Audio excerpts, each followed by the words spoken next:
Welcome to the end.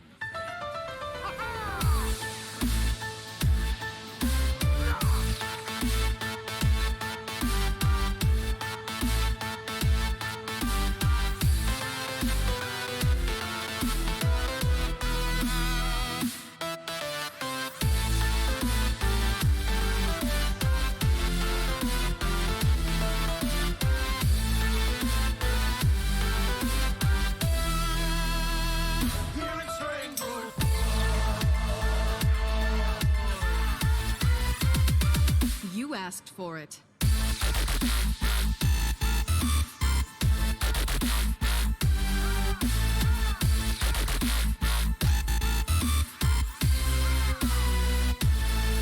Whoops.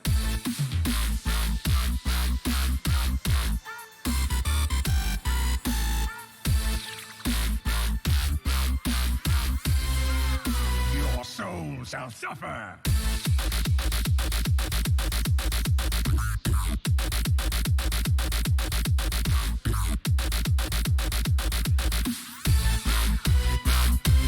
Well met.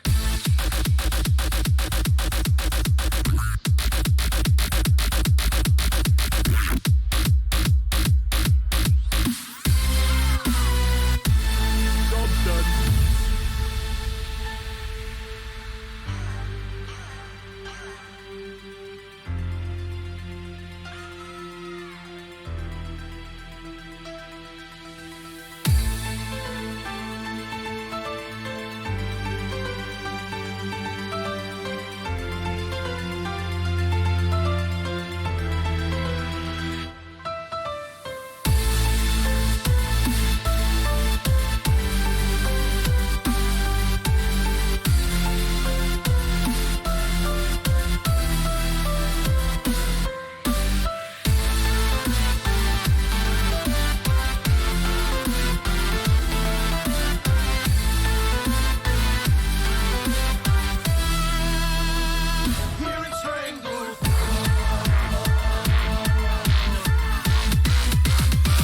Hunt you down.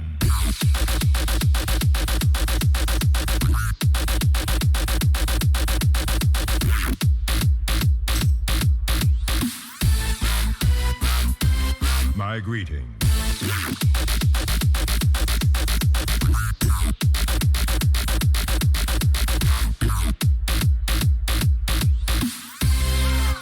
The elements will destroy you.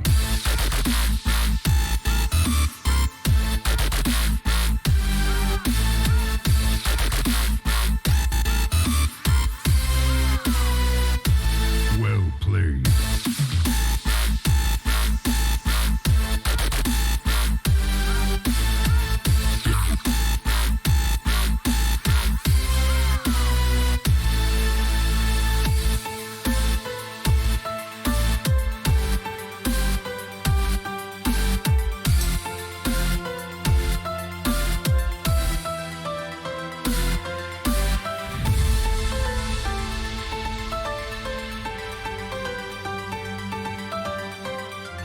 Welcome, THL fanatics out there, and not the wild people, but wanted to welcome everybody to the show tonight. I have Koroden with me. How you doing, mister? Oh, I'm doing great on this fantastic Friday Night Fights. Fantastic Friday night fights indeed. It's going to be a funny series of tonight that we're broadcasting. Thanks to Pasca and his crew. We're broadcasting the Wild Series quarterfinals, and it just seems to be a feature special here with Straight Impin' Metamorphosis Pimpin' versus the Power Creeps. It's going to be an all night special. So we have Nefola and Rami playing tonight. We also have SKItLLeZ and Jonah. I figured I was going to trip over this, but Jonah-rah. There we go. Jonah-rah. Okay. Then we have SnakeFawdz and JRHSK8, or Jake, I think is possibly his name, or their name. So yeah, that's pretty much a full succession of straight well, we're calling it SIMP. SIMP versus Power Creep. So it's just going to be a feature tonight. So should be exciting. Yeah, Simp versus Power Creep. So this is the quarterfinal matchup for the Wild series starting up. We're actually tied. Well, not really tied, I shouldn't say. It's extremely close right now. Yep. Power Creeps 4, Simp 5. So both two games played. Pasca taking a 3-1 victory over DM Habuser, and Succulent taking a 3-0 win over Memnarch. So still pretty much anybody's series at this rate. Yeah. And tonight we're going to find out who moves on to the semis, which is going to be awesome. Yep. 100%. And I can't wait to help broadcast tonight. Even though I'm not really well versed at all with Wild, I do op. So at least that's the important part. You guys get We to got see an op and a guy who will say random stuff in me. So I will do everything I can to guide. I know the cards. I might not know the power levels as much or the matchups as well, but we'll definitely get some good play-by-play. We'll definitely get some good calling, and we'll make it a great quarterfinal series. But it's going to be a good one. Yep. So let's take a quick look at the deck lists there for Nefola and Rami. So what do you... Yes. So Rami, right off the bat, is coming out with let me get them up here. Rami's coming out with the Odd Warrior, the Malagos Druid, the Big Shaman, and the Cube Warlock. And for Nefola, he's got the Combo Reno Priest, he's got an Aggro Druid, he's got a Secret Mage, and the Odd Paladin. Right. So just by looking at these lists, not looking at bans quite yet, I mean, I think I know what's going to be banned, but Nefola definitely brought a more aggressive lineup with your Odd Paladin, Secret Mage, the Aggro Druid. And I mean, your combo Reno Priest might not be considered an aggro. It is a combo, but I mean, it could pretty much get through any deck, I think, in Wild at the moment. From the few Wild matches I've casted, it's just a good deck. On Rami's side of it, looks like he's got more of the, I guess, controlling, almost a snowball-y met. He's got the Malagos Druid with OTKs. He's got the Big Shaman, so looking to hit a lot of those big minion. Yashara just coming out, things like that. Cube Lock can snowball into just win you the game, and Odd Warrior, which is haha, try to kill me, I gain 4 armor a turn. That's how I think of that. Yep. So bans did come in for these. So on the side of Rami, he is banning the Secret Mage from Nefola, and on Nefola's side, he is banning Rami's Cube Warlock. So kind of what I assumed would come out. Rami is trying to take out one of those aggressive decks. That Secret Mage with the ice blocks can definitely just be a huge challenge to get through. Plus, it can just completely shut you out. And Cube Warlock is a super good deck. I think it's one of the decks that can get past Priest. So kind of smart there of Nefola to take that one out and just have to set it up. But I mean, we're set for an interesting matchup. You've got like Big Shaman, Odd Warrior, and Malagos Druid going up against a more of an aggressive deck in the Odd Paladin, the aggressive Druid, and the combo Reno Priest. So I think it's really going to come down to if Rami can control his early game, or Nefola's early game enough. I think he has a really good, favorable matchup. It's going to be a resource battle for sure. Yeah. All right. So both players are ready to go. I will give them the go ahead right now. Guys can start. Go ahead. Also to mention, with all our viewers that are out there right now, which are right now 0 because we're still 10 minutes ahead of time, we are going to be doing the draw at the end of the show. And the trigger word is going to be I plead the fifth. So it's exclamation point, I plead the fifth. So keep a lookout for that. This will give you a $10 giveaway. for one of the Dark Moon Fair packages. So. Yeah, so you got to stay to the end, stay through these this quarterfinals matchups here for us, and we'll definitely get through to these $10, $10 towards the Dark Moon Fair. You could put that towards it tonight. You could open those packs tonight, really, because if you have that event set up for yourself that allows you to do that, you could snipe those tonight. So Yep. Stay along. So now we're just waiting to see if we can battle the eyeballs here. So for our viewers, Rami's going to be the first to spectate. And then Nefola is going to be the second one, will be on top. Preparing to battle a friend. I love that everyone just keeps jumping like legends. Nefola and Rami are both 400 legend for me right so now. ain't no Wild. slouch. Ain't no slouch. I do believe the true Rami is about 29 and Nefola is 400. So still, like crazy high legend battles we're about to see here. Obviously shows why both these teams and both these guys are making it to the quarterfinals and the playoffs. Alrighty. All right. There I am. So I can't see Rami. Gera versus Uther. There we go. I will fight with honor. Victory! Currently or have death! Paladin for Nefola, and then we have Rami's got his Warrior. I might have to hit a sick restart here. One sec. Right now, they're still doing the mulligans, so you have time. We coming. Koroden coming your way. I'm coming, boys. Look at that. Got a brand in hand for Rami. None will survive. All right. Here for the tour. Easy choice for Nefola. Reporting for duty. Turnium Rover come down, possibly. Well, that's the only thing if Rami wants to do that. Ooh. Baby, we're here. All right. Greetings. Greetings indeed. Reporting for duty. Huge board for Nefola right now.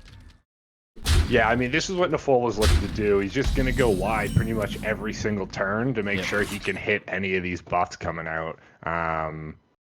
It's exactly what he wants to do. He is running, the blessings of authority. Just wants to make as big of a board as he absolutely can. Yep.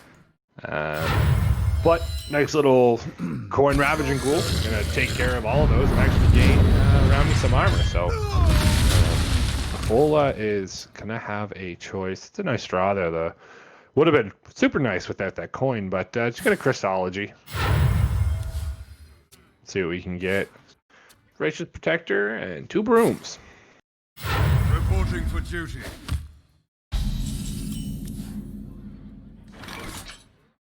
So Rami here, I'd just say, I mean, he could just pass. He could easily clear this off the board. I really think you just hero power clear the board. Yep. No need to really overextend with that Ravaging Ghoul, especially just having the minions on board. The Nefola is playing from behind here now, so it is going to be a little more difficult for him to put himself on the board. Looks like he might be going for a broom play to clean this up.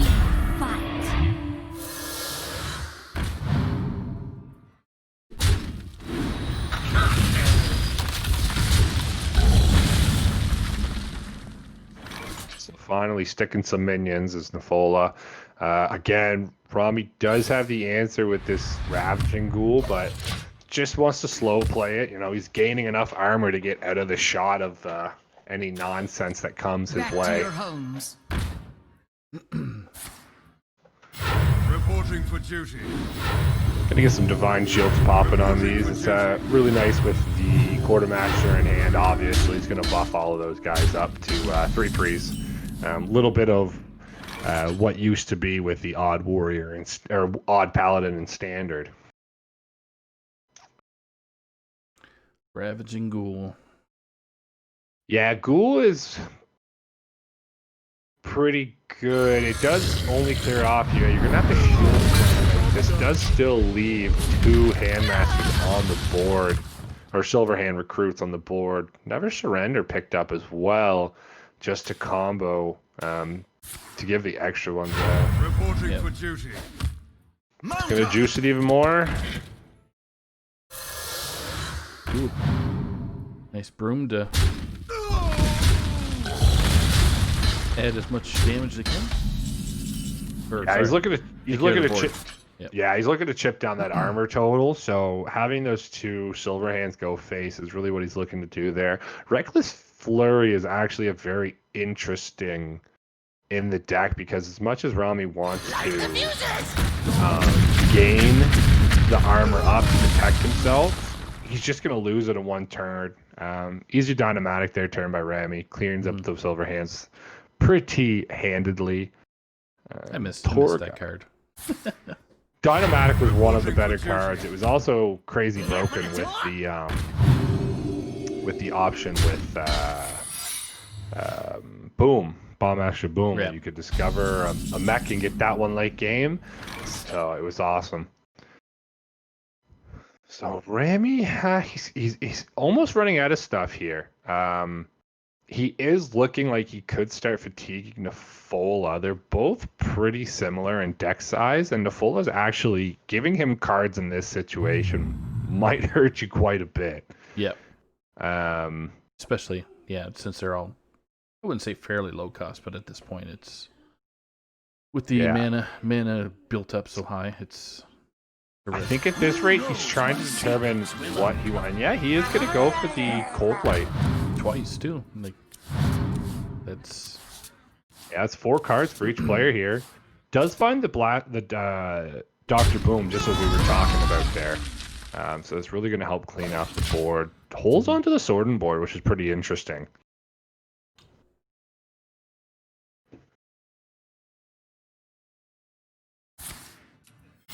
Reporting for duty.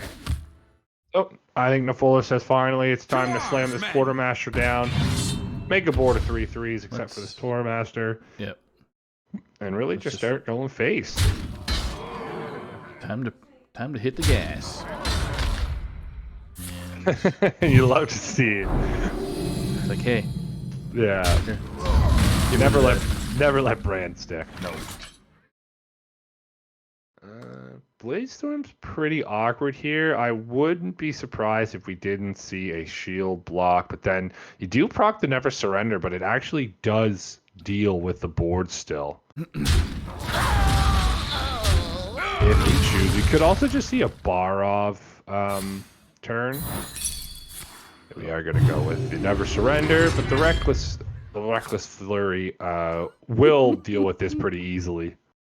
Could also just Bladestorm.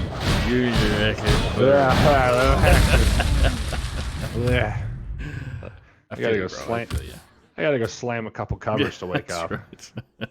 Just another beer is fine, bro. Back to your homes. They're so far away, though.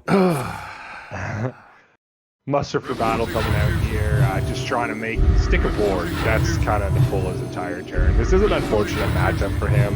The control that Rami does have, and he's getting exhausted at that point. You know, we're still at 12, 13 cards in deck, so it's not the worst thing, but that's a board. That is a big board. That's a board. Not really a great way to deal with it either with those Divine Shields. Might clear a few off here. Oh my! Oh, you got one. One is. Thought he was going to double tap 2 of them. Anyway.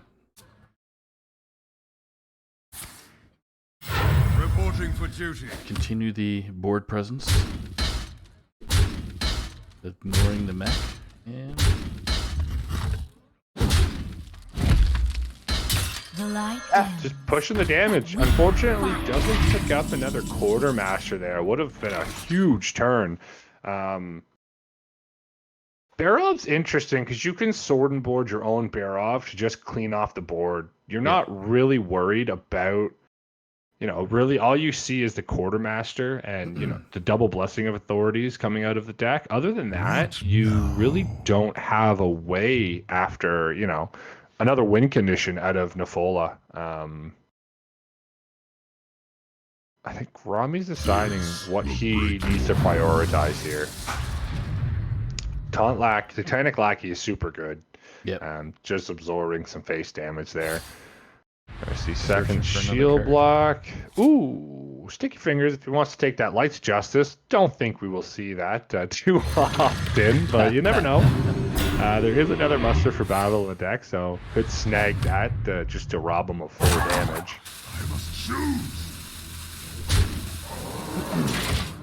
I forgot about that other card, that Reckless Flurry, and what it does. So it's interesting. Ooh.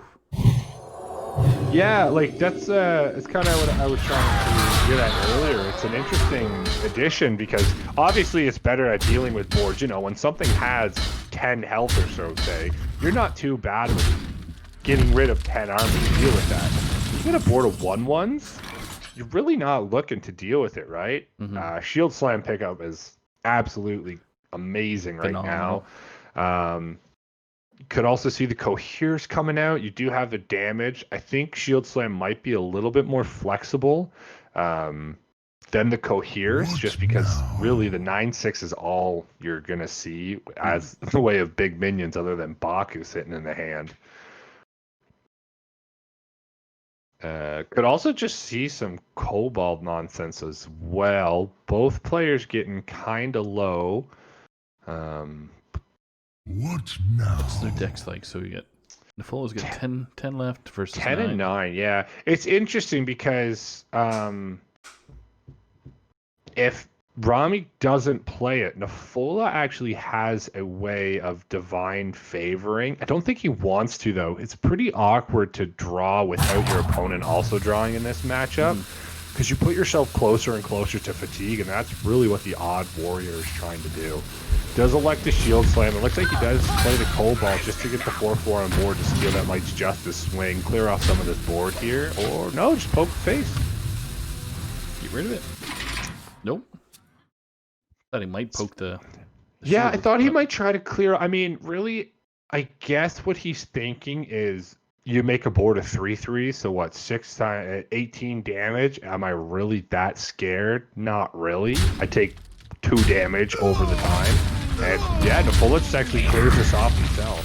Reporting for duty. Make some more board space and, more Silverhand recruits. Second Reckless Flurry picked up out of the deck. So Boom here. if I'm Rami here, I think you've given yourself enough Yeah. of a space. Just boom.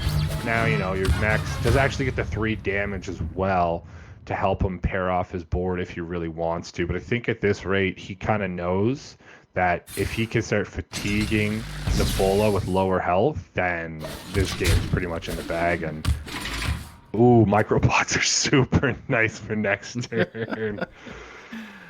I always hated yeah. this hero power or this. I love this. This is one of the Reporting for first heroes, I think, like hero other than Jiraxis, right? This is one of the first ones. So, Dr. Boom paving the way here and came back to meet us as a card, playable card actually. Second Blade Storm picked up. We have already seen the one. So I would see a hero power getting hit this turn. Probably going to test the secret here to make sure, but open deckless here in Wild, so you pretty much know what you're getting there. Yep. And what to expect kind of deal. So. Yeah, you've already seen one Never Surrender, so you have no way to generate anything else, so you know what that competitive spirit is, and he's going to clear off as much of the board as he can there just to make sure that none of those guys get too crazy. So competitive spirit is going to pop. Go up to 2/2s here on the board. Ouch.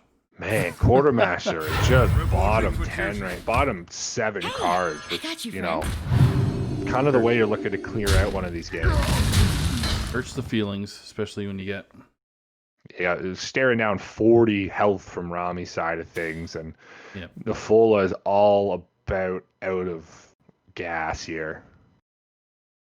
That divine favors a dead card in his hand right now too. So Yeah, you're not really looking to draw like earlier. Ooh, a brawl. Just more removal coming out of Rami. Hey, Like check out my card. brawl. Do you bring it out anyway. 2 brawls.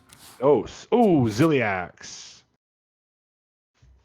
Let's just hold off on the Ziliax until you really need it. Ziliax onto, I mean, your minions have rush as it is, but onto something when you never know what could happen here. There still is an additional Quartermaster, which we do see drawn out of the hand. Precision. And we do have another Blessing of Authority still kicking around the deck there. Oh, Which, hey, there we go. So I'd be interested to see, yeah, boom, instantaneous. Yep. And then if you don't see this Quartermaster come down as well, they're just going to probably play out the second Horse War Trainer? No.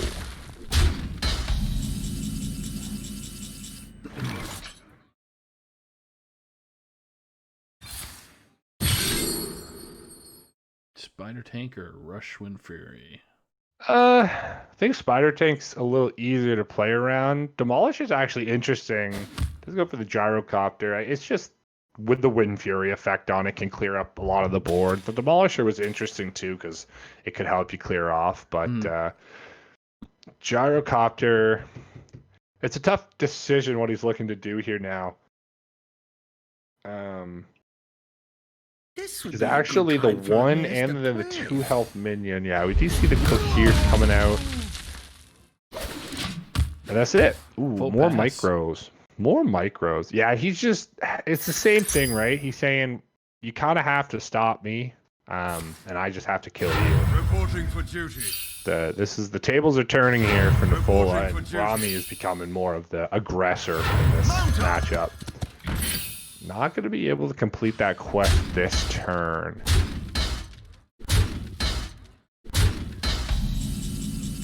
Well, slowly but surely, down comes the armor gain, but not much armor gain left in the deck other than the hero power from Boom. Yeah, good Reckless Fury turn. I mean, he realizes 4 armor isn't going to be biggest thing, and it lines up, clears the board, sets yourself up with some 1/1s. Oh my goodness. Yeah. And then kaboom on the other side of it is reporting for duty. It's gonna clear up any cards, really. For duty. Reporting for duty. Even with these microbots on, it's just an easy clean.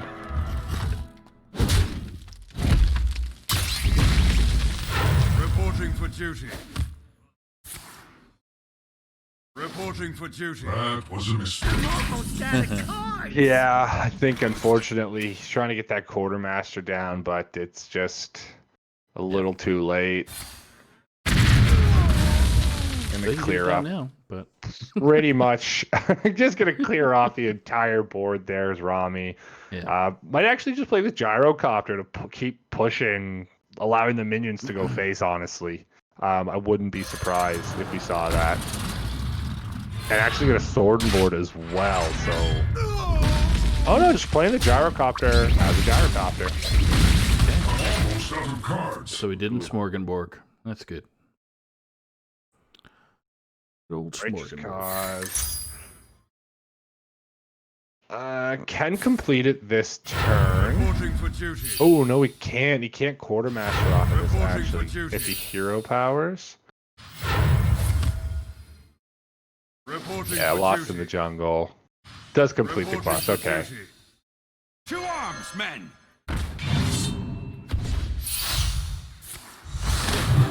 Well, finally, we have another board of 3/3s. 4/4s.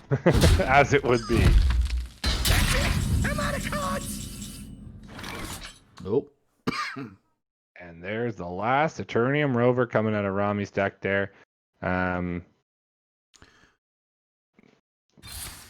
Blaze Storm. One to the face. Just keep going face. Yeah.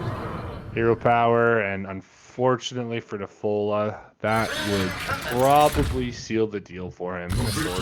Yeah. With that, Rami gets through with that odd warrior. Rami squeaks through. Well, a lot of early pressure from Nefola, which is good to see, but Yeah, I mean, he knew his game plan. He had to get onto the board quickly, and he had to deal with that. He had to deal with the health total of the warrior, right? But when you're just making 1/1s, you know what I mean? I guess 2/1/1s a turn. The warrior hero power is just going to outclass you, and with double shield block, the Eternium rovers, and then with Dr. Boom on top of that, it's pretty crazy. all right. So we're just waiting for those guys to roll again. Waiting for him to queue back up. So remaining for Rami, we have his druid and we have the shaman. I wouldn't be surprised if we saw that paladin come back out. Maybe not against the shaman, just because maelstrom portals and devolves, even devolving missiles are pretty upsetting when you can't have Silverhand recruits, and unfortunately that's kind of the tag for your guys there. Yep. You could see the druid come out, just try and burn down either of these decks. So I see the priest. You see the Reno priest come out. Okay. Priest versus Big Shaman. Nefola has the Polecat in hand. So from what I was casting the other week with Dr. Fish, she's saying Polecat is one of the better cards. Inclusions, just because you get to draw right to the main heart of your deck. Yeah. So having that in hand for Nefola is pretty huge. Maelstroms, Hagathas, Torrents, and Serpent Shrine portals on the side of Rami. Not exactly what Rami's looking for. I was more hoping for those ancestral calls or lightning blooms for sure to try and cheat out some of the Eurekas or Muck Morphers. Because I think that's how Rami is going to win this, is if he can stick a big minion. We do see the Anduin actually drawn on the side of Nefola, so any big minion that could get cheated out, unless it's from the Muck Morpher, is usually just going to get destroyed. Ooh, Acolyte of Pain off the top to draw some cards. Yeah. You probably see the Serpentine short come out here from Rami. Sticking a bit of a board, nothing too crazy. We do have the Dragon's Breath in hand. Hey, Blistering Rot. He's so cute. Polecat, yeah. Easy Polecat. So we do have the Anduin drawn already. So next is going to be the Psychic Scream to your Reno and then to your Raza. And that Raza is really where it's going to start doing big things. Then really all Nefola has to do is play the cards and survive up to that point.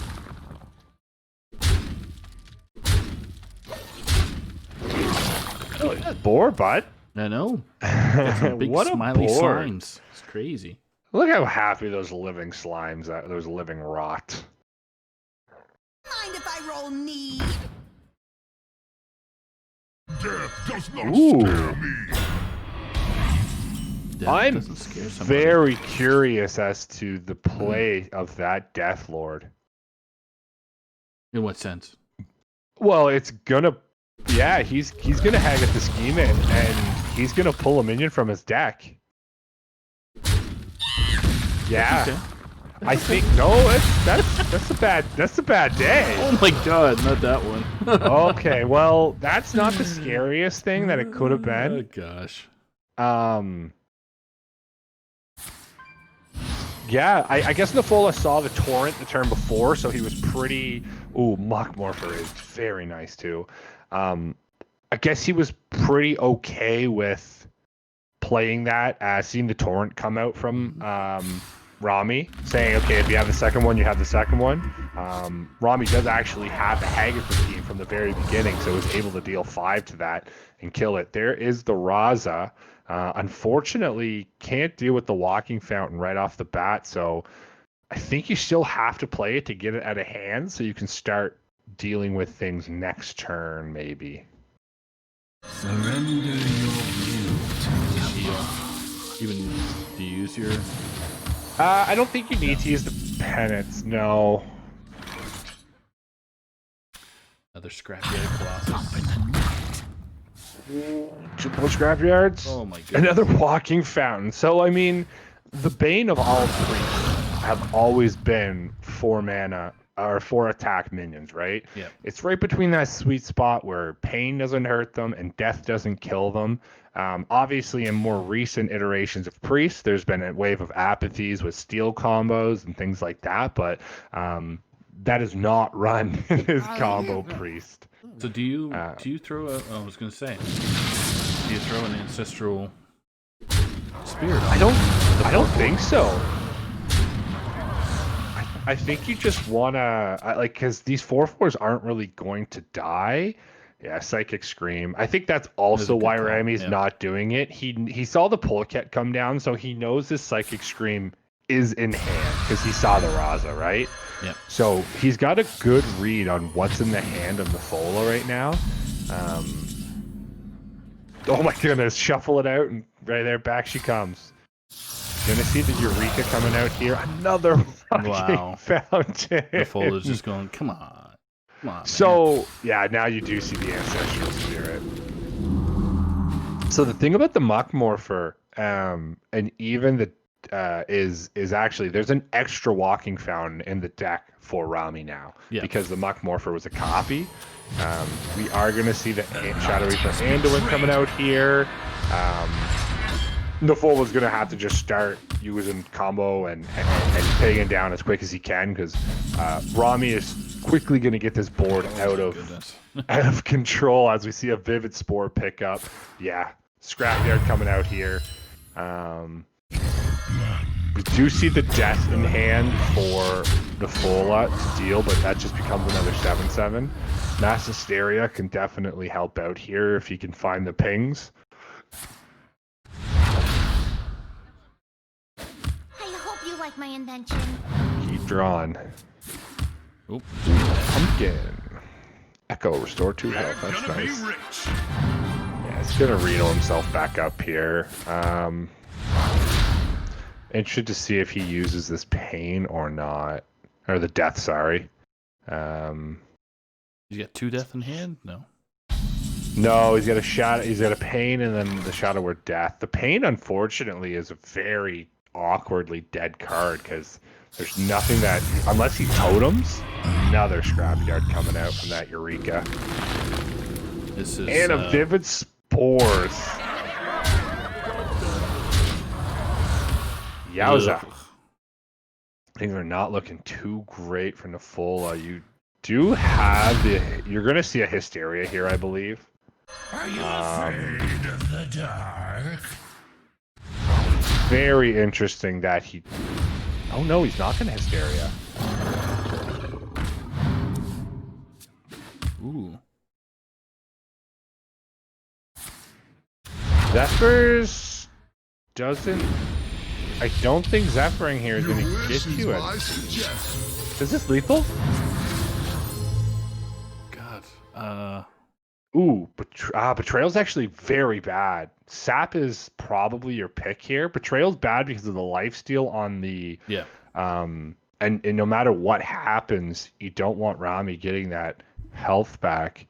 I always have trouble counting these lethals. Is this... I don't think it can be because Nefola will actually kill himself. I think he didn't realize that. Your victory proves nothing. With that, Rami takes a 2-0 lead here. Being able to sneak out those that win there. I do think that Deathlord turn, I understand. I think I know why Nefola went for it. He did see the Torrent come out the turn before, and he said, well, that's gone. Let's see what I can do here. Yep. But unfortunately, that hag at the scheme being in turn for one more, actually even one more would have been up because he could have attacked in. So yeah, being in the hand for since the beginning of the game, that's heartbreaking. Yeah, that was definitely a bad setback there to kind of open up things for Rami as it was. So yeah, and then getting so many Yeah. walking fountains, Yeah. so many. it's like, hey, Could have. there's Yeah. a fountain of walking fountains. So, just for our viewers out there, real quick, while we wait for the players to figure out which queue they're going to go with, Rami's got only the Druid available, and Nefola's got his choice to whatever it's going to fit to match up with Druid. But yes, so we are going to do the giveaway in a few minutes after this game. We're doing it after this one. Well, we're starting the giveaway. Ooh! We're gonna start the giveaway. Start it so you have hours to get in. Yes. Must protect the Hours. Nature must So, be preserved. Once it starts, we're gonna go right till the end of the stream to announce the winner. So stick around. Watch these two wonderful teams fight for that playoff spot for the semifinals. Yeah, and just to recap everybody here, power creep is down currently 4-5, but it's anyone's game right now. Rami is up 2-0 in this series at the moment, so it's really anybody's game, anybody's matchup right now. As Saku said earlier, Rami is stuck with this one. Stuck. He has his Druid deck left, the Malagos Druid. Nefola is actually playing that aggro Druid coming out. So it's going to be interesting to see what Rami can do here. Pretty much the same game plan. This is a really big start coming out from Nefola. Just trying to stick aboard as fast as he can. And Power of the Wild next turn is pretty massive. But Juicy Psych Melon is the card that Rami does really need in this matchup to draw all those combo pieces to get him going.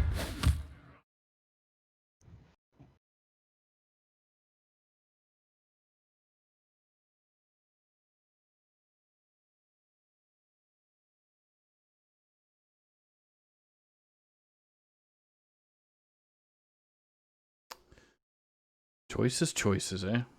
Yeah, I guess he's trying to think of what to respect. Whoa! Was that no attacks? That was no attacks, yeah. I think I got a... Am I bugged? Are you bugged? What's happening? I just see a bunch of stings. Yeah, I think we're gonna restart here. Restart the the client. Sorry here, guys. Just gonna jump out and jump back in because I don't see mana on the side of either player, actually. There you go. So we're gonna jump back in a few seconds here. Oh boy. All right. Hopefully everybody has mana again. Because that was a wild... Okay, we did see attacks. Okay. As I thought. Yeah, that was very strange to not see the attacks there, Yeah. but perfect. All right, we're all back. Fantastic. Sorry about that, viewers.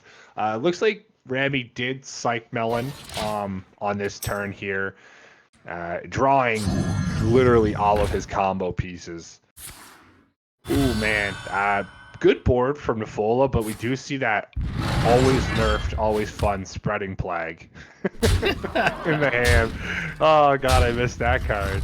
Savage Roar in hand for Nefola will clean it up pretty nicely, though. Ooh, but the Overgrowth. Do you This is a tough. This is a tough one because the Overgrowth is going to put you up to 9, and that really clicks your combo off. And I mean, you could Spreading Plague the turn after if you feel safe. One card in Nefola's hand. I mean, he could push 8, 10. Oh man, 10 is 16. Is 20 damage next turn. Does go for the Spreading Plague. Is going to respect that. Double Savage Roar. Oh man. No, don't play that one. Play the one you just picked up. And then, wow. This is gonna survive. Take it down to 1. Yeah, it's gonna leave a 1-5 on the board. Now, does Rami have time? So it's gonna be difficult. He needs some. God. Oh, yeah, he's got time. Oh, But again, I poor think he's under Nefola, the dude. assumption too is that these spreading plagues are kind of like overgrowths. They're just very slowly because by the Yeah. time Nefola gets through them, he's got the mana he needs, right? So Yeah. these overgrowth can actually be churned into an overpower, like the overpower crystal, and actually comboed with the SKItLLeZ. He does go for the overgrowth here. So, you're just going to attack face. So, no, I think he attacks the 2-1 just to leave the health on the 1-5, because this way 5 has to get invested here. Yeah, that's what I'm saying. The 1-5 is going face. Ooh. So. Yes, sorry. It's going to see Savage Roar and probably just see the adorable infestation here as well. Do you do that first and then, yeah, okay. Yeah. Just save it. A little bit of surprise burst. Because you have seen the 1 Savage Roar already, so... Yeah. Ooh! Ultimate Infestation is a card that we like. It's a tough say. There's not a lot of direct damage for this aggro druid. Obviously, the only way that he really gets cleaned out here is there is marks, double Mark of the Lotus. There's some South Seas, but I mean, South Sea is not going to have charge over druid. See Moon come out here. The ultimate infestation. My goodness. Okay. Ooh, he's... Job's done. Living Roots deals 2 damage. So is that... Is he count? He's counting. He's got 2, 4, 6, 7, 8, 9, 10, 11, 12, 13 damage, if I'm counting makes sense. Because it's very hard. Oh, just going to flood the board even more. Can't stop a wide board, mister, with 2 minions. Well, hey, nice little swipe might have something to say about it. Maybe. Ferocious Howl is... Ooh, yeah, Spreading Plague, swipe. That's... Spreading Plague, yeah. Yeah, that's pretty much going to close this out for Rami, I think. I don't know if Nefola can stick a board in time to... You know, there's still some decently big minions from Rami coming at Nefola Well here. played. Yeah. Especially with the Malagos in hand. And there you go. Rami takes a big 3-0 win over Nefola. That's a tough one. I think he got really lucky with the Shaman matchup. I think the Priest should have gotten through there. Mm-hmm. And that Druid, I mean, kind of the same thing. I don't know if it's luck on that Druid. You'd obviously weathered the storm. I'm interested to see if holding enough of those the Savage Roars was right. It's interesting. It's tough to say. All right, so Rami's able to jump in here. Sweet. So let's see if we can get him in here for a quick interview. Where am I? Here he is.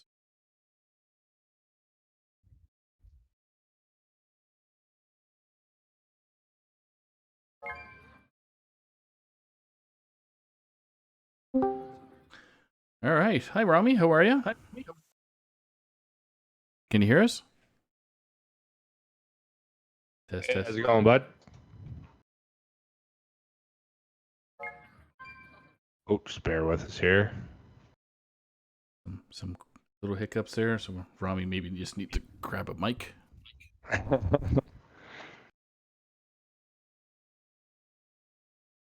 You get him too quick. Way too quick. Hello? Hey, Hello. Rami, how are you, sir? That's it? That was it. Yeah, you won. Okay. 3-0. Great. Hello. Hey. Finally. Can you hear us There we go. pretty well? Yeah, I can hear you. Okay. So talk about a little bit about your lineup and what you're expecting from Nefola there. I spent actually a lot of time thinking about my lineup this week, and I expected him to play Galakron Warrior and Odd Rogue, and he didn't play any of those decks. I was actually talking to him before the game started, and I told him that I was quite surprised by his lineup, that I didn't expect him to play those decks. Like, he told me that literally he has never played Highlander Priest before this week. Mm-hmm. Oh wow. So I think that was a good play actually from him. Like, I was kind of surprised by his lineup, and fortunately for me, it didn't work out, I guess, for him. Oh, definitely, and even got kind of that unfavorable win into that shaman, into the combo priest. Really getting how many walking fountains you pulled that game. I don't think he was ever going to be able to hit you. Yeah, I don't know. I mean, after he played his Psychic Scream, I was like, okay, now if I play the 7/7 and if I give it the Reborn effect, Yeah. then he can't play Anduin, so I just win. Yeah, exactly. Yeah, his resources were pretty much gone, and that's we saw you holding those ancestral spirits for those turns exactly like that. He shuffled the 4/8s back in, and almost automatically you slam down those golems. So yeah, no, it was good there. Yeah, but the thing is that I top deck the fountain again, and I don't know. I felt quite tilt. I don't know. I mean, if I had the 7/7 on my board faster, I think I could have won one or two turns before that. But I don't know. I mean, I can't complain. I won, so Yeah. No, yes. absolutely. Yeah, you like to win faster. Why not? So that actually gives you guys the lead now coming out of this series here. nice. So it's going to be solved tonight, right? It's going to be solved tonight. We got all your teammates playing. So it's going to be wicked. What do you think about the next upcoming matches? You think your team can pull it through, or you think that we can see some crazy stuff from Wild? I don't know. I mean, there is a reason why my team is called Power Creeps. And it's not me, clearly. I mean, we have Jonah-rah and Jack. Those two guys are incredibly good, so I'm quite confident that they can win this for us. So that you don't think those players can learn from a GM as well? Come on, man. I mean, by no means I am a good wild player. Yeah. Like, sure, if we're playing a standard, then sure, maybe I am the best player in our team. Yeah. But in wild, So it's wild. Look And at our team. We have so many good players. Yeah. Yep. So how is your experience, if you'd like to share with the viewers, with the THL and how the Wild series is going? So I was honestly surprised by the level of play in this tournament. Like, I'm just 5-4 now. I mean, 5 wins and 4 losses. Mhm. And I am actually trying so hard right now to win. Like, there were many weeks when I was playing in GM that I was like, okay, sorry guys, but please just give me a lineup. And then I would go and lose 0-3. Mhm. I mean, yeah, the level of play is actually quite high here. I was pleasantly surprised, let's say. Good. I also like my teammates a lot. Like, we talk a lot during the week. We try to share our knowledge. Mm. I mean, their knowledge. so I can just copy their homework.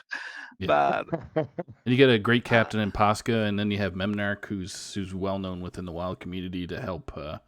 Yeah, I think Really Memnarch update. is probably one of the most knowledgeable guys that Yeah. I've spoken to about the wild scene. It's So- crazy having him on the cast here and hearing his statistics and things like that. So that must be a huge boost to your guys there. yeah, I always try to ask him about my what should I ban, because I don't know most of the matchups, Mhm. so I just try to do whatever he tells me. So yeah, I agree. So it's also pretty funny that Agent PWE is who's with MPH or No Pros here is the opposite captain, and they're facing each other. So that's pretty fun to see as well. So Yeah, I mean their team is also pretty good. Yes. I mean they made it to top 8, Yep. so With a they 62 clearly have record. pretty Yep. good players. Yeah, no slouch in there. And SnakeFawdz pulling in 7-1 with SKItLLeZ. Yeah, Nefola. So they have a great team as well. Otherwise, they wouldn't have got to the playoffs. So, but any final words you would like to or any shout outs you'd like to, Rami? I know. Thanks to Pasca for inviting me to compete in this league. I didn't know about it before this year, Mhm. so thanks to him for inviting me. That's it. Okay. Perfect. Well, thanks And so thanks much. to you for having me here. No. Of course. Anytime we can, if you want to jump on stream, you just give me a shout and we'll fit you in there somewhere. So, Okay. Thank you so much for joining us, and thanks for being on stream, Rami. Take care and have a great Thanks night. to you. Okay, bye. Being out. Okay. There you have it, folks. Awesome. So yeah, quick. Not so quick. Well, yeah, I meant to correct myself. It wasn't quick. Nefola did what he could to. It was one of those ones where game 2 could have kind of went any. He had that game 3 too. It was just there, but double spreading plague. I don't know what else you can do. The card was nerfed to oblivion for a reason, and it still comes back to haunt aggro decks. It's really the only way that Druid can deal with wide boards, I guess, unless you have some other nonsense. So yeah. But with that, we are going to be moving on to the next group of players tonight. We're going to have Jonah-rah going up against SKItLLeZ, I believe. Yep. And we'll bring up their decks real quick here. I don't have bans yet. SKItLLeZ is still deciding. Delinquent. We'll call him the delinquent. Delinquent SKItLLeZ. Yeah, because he's from Manitoba, I believe. So Oh, he's a Canadian boy at heart. He is. I don't know how biased I can be about this one then. All right.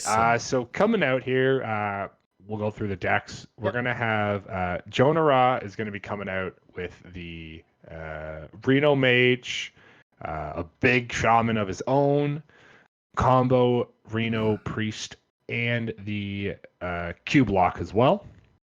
And then coming out for SKItLLeZ, he is going to have the Malagos Druid, the Odd Warrior, the Cube Lock again, and the combo Reno, or combo Reno Priest. So kind of what we just saw, honestly.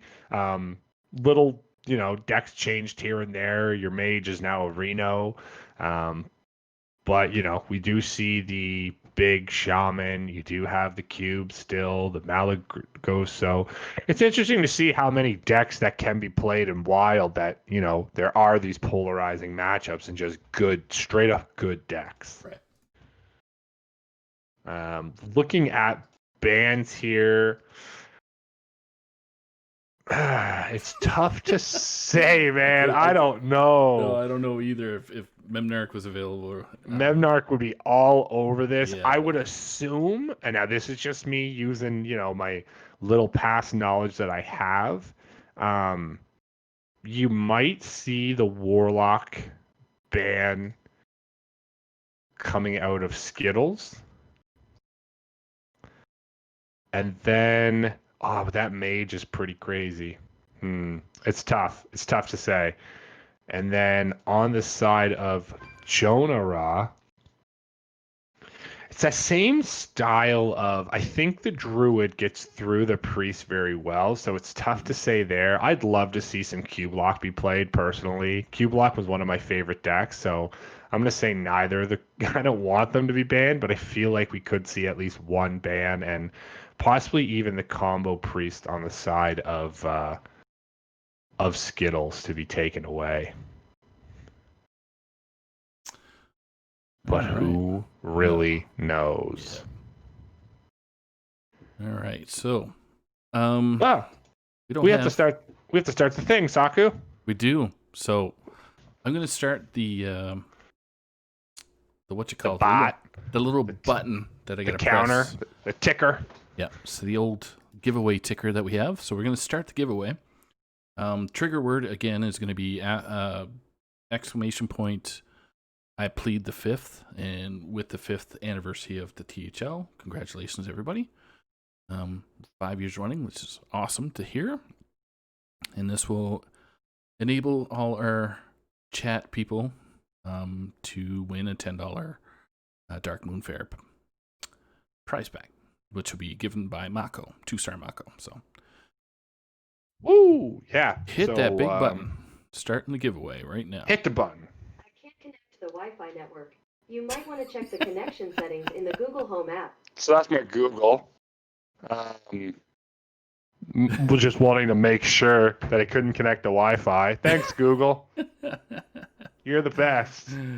The machines are listening, and I'm upset. All right, so the stuff has started. So. And we got people just chiming in all the way. Okay, so now we're just going to double check, see SKItLLeZ online. So hopefully he put in his ban. See in a second. Refresh my page. No ban from SKItLLeZ yet. No ban. I don't see him online just quite yet either. Yeah. So hopefully we can get him through here. We got Jonah. In the meantime, Jonah-rah. Yep. I have him here. Oh, okay. And there's SKItLLeZ coming in. Better late than never.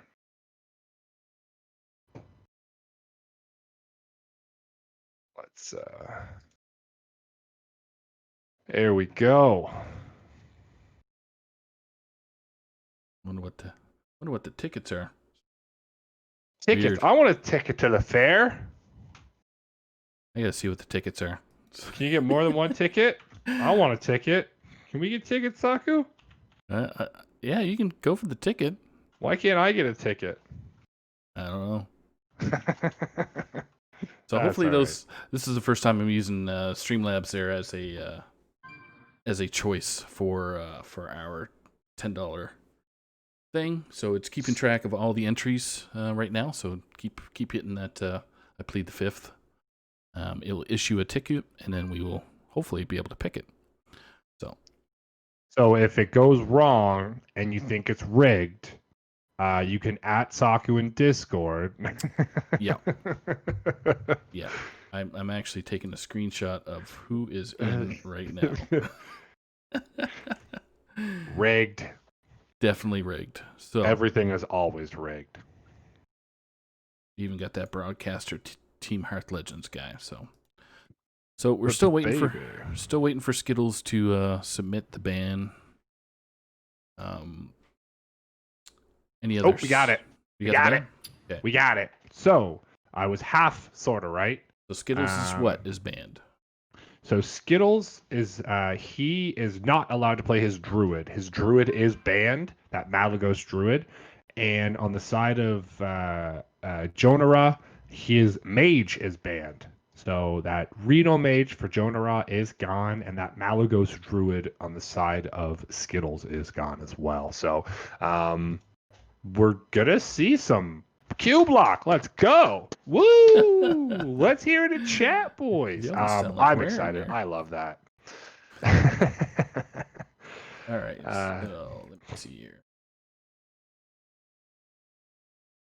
I'm messing up all over the place here. So forgive me. That's my first time hopping, First time for everything. So Jonah-rah's Mage is banned. Yeah. Put Shaman on there. Way to go. Okay. Way to go. All right. So I think we're all good. So Skittles has his druid band. Okay. Yep. I just got a message from Skittles saying they're ready. So They're ready. We're ready. Let's get in there.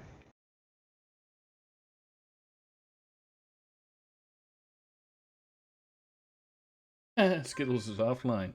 Oh, he's back. Man. This guy loves it. Yep.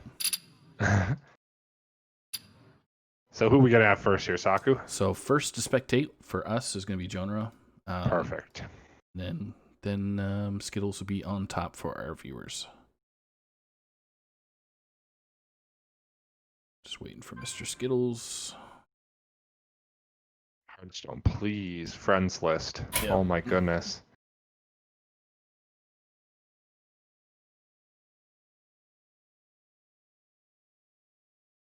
We're going to see some interesting mirror matchups here.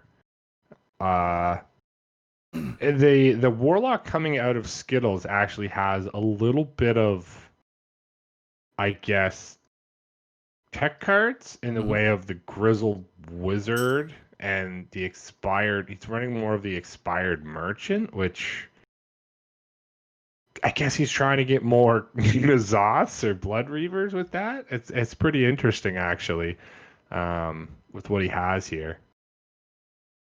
And he even actually has the Sir Murgle, or Sir Finley.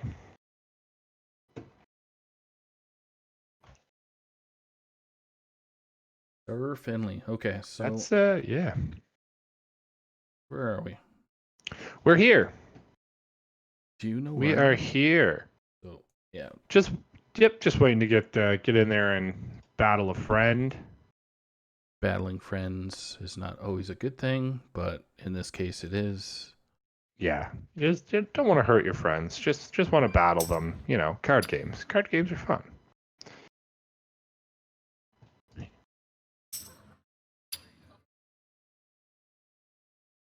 Card games are fun. Card games are life. Waiting for All right. eyeballs. Wait. That's all right.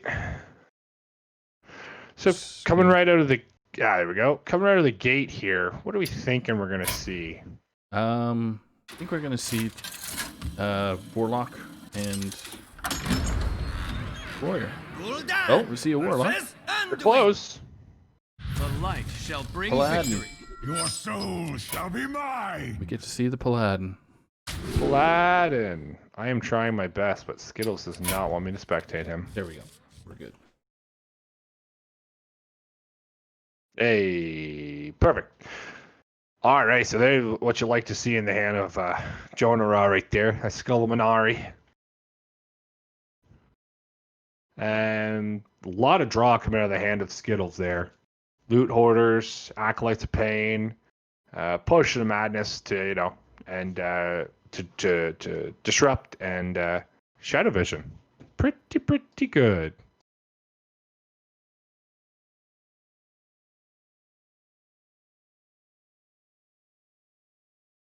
Pretty good.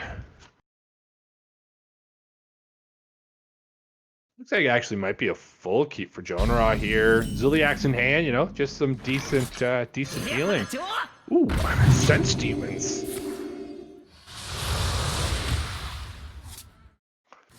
So Jonah-rah's got a really smooth curve here.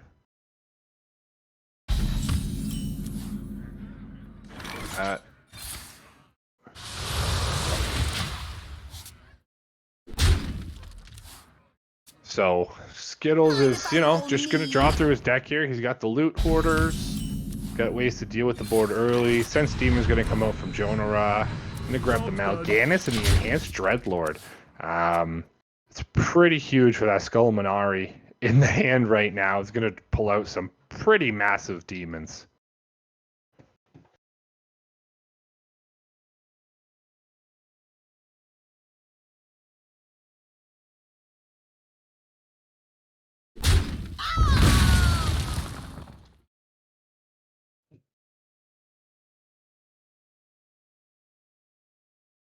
Probably going to see a coin polecat here. Just going to shuffle that deck in order. I'm going to start drawing all those key cards for SKItLLeZ here.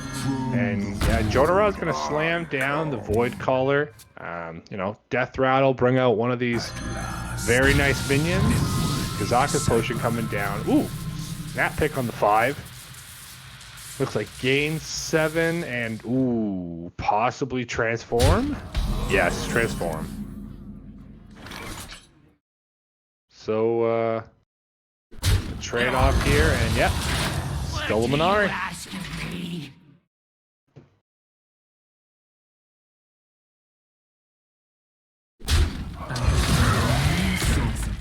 Enhanced Dreadlord coming down. Do have that Kazaka's Potion to deal with this pretty handedly, and that's exactly what we're going to see from SKItLLeZ here. It's just a handed. Look at that sheep wearing that Lederhosen. Mal'Ganis slamming down. Jonah-rah just going to start drawing through his deck here. Faithless Manipulator is actually super nice.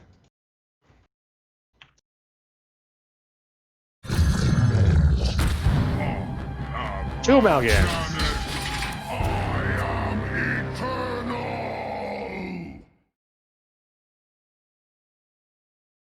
So it's quite a kind of an awkward turn. Might have to see some Zephyr shenanigans. Really not going to get you too much.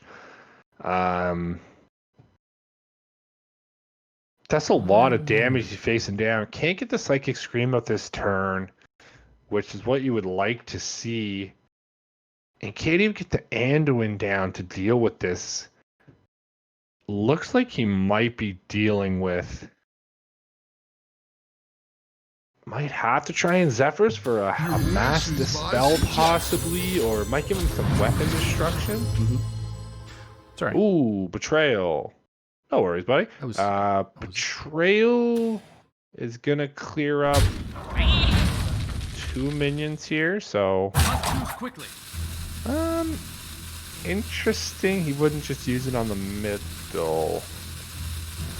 Seance the Zephyr's back in the hand.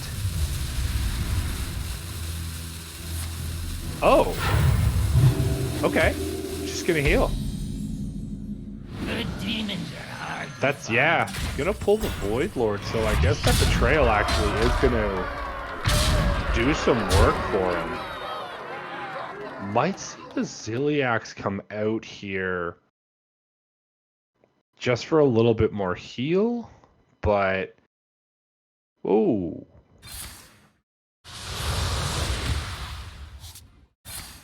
Flag to play his own board just to get those 1/3s out. Side effects? No. With the N'Zoth in hand here, that actually gets that Void Lord dead in order for him to start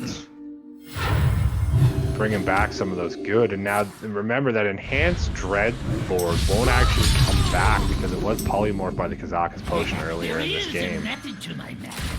But there we are, pulling the second Enhanced Dreadlord. Ziliax coming down. Sorry for making you solo cast there, dude. That's all good, buddy. No worries. Chat. Void for topic, so I'm back now. No problem. Man, Jonah-rah he plays fast. Is he faster than Hat? He is fast, man. I don't know. It's gonna see the Psychic Scream coming out here. But yeah, he's playing cards before I even see things happening. Void Lord gonna get pulled out by this. I think he's gonna plague again. So it's been very interesting. He's been plaguing his own boards in order to shuffle. Yeah. Ooh, he might not do it now with that cube pickup. Cube gonna go right on the 3/9. Yeah. So on SKItLLeZ side, he actually Zephyrs Seance's Zephyr to get a Betrayal, pointed it, and then Jonah-rah actually plagued his own board of double Mal'Ganis. So he could get the Death Rattles out of N'Zoth. You've seen the Kazakus already come out. No pulls there. Oof. Faceless Manipulator is crazy good. Such good value here.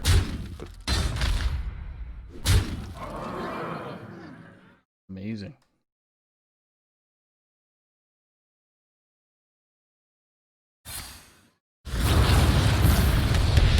Again, that's what I mean.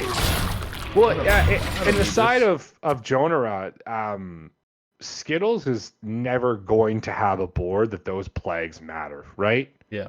It's just not going to happen. He's seen the Psychic Scream come down, so that's when you see those automatic cubes into the Faceless, and now you are staring down quite a bit of attack actually on the side for Jonah-rah. Do have that second Zephyrs picked up. So Twisting Nether does not, it leaves you with the board of 1/3s.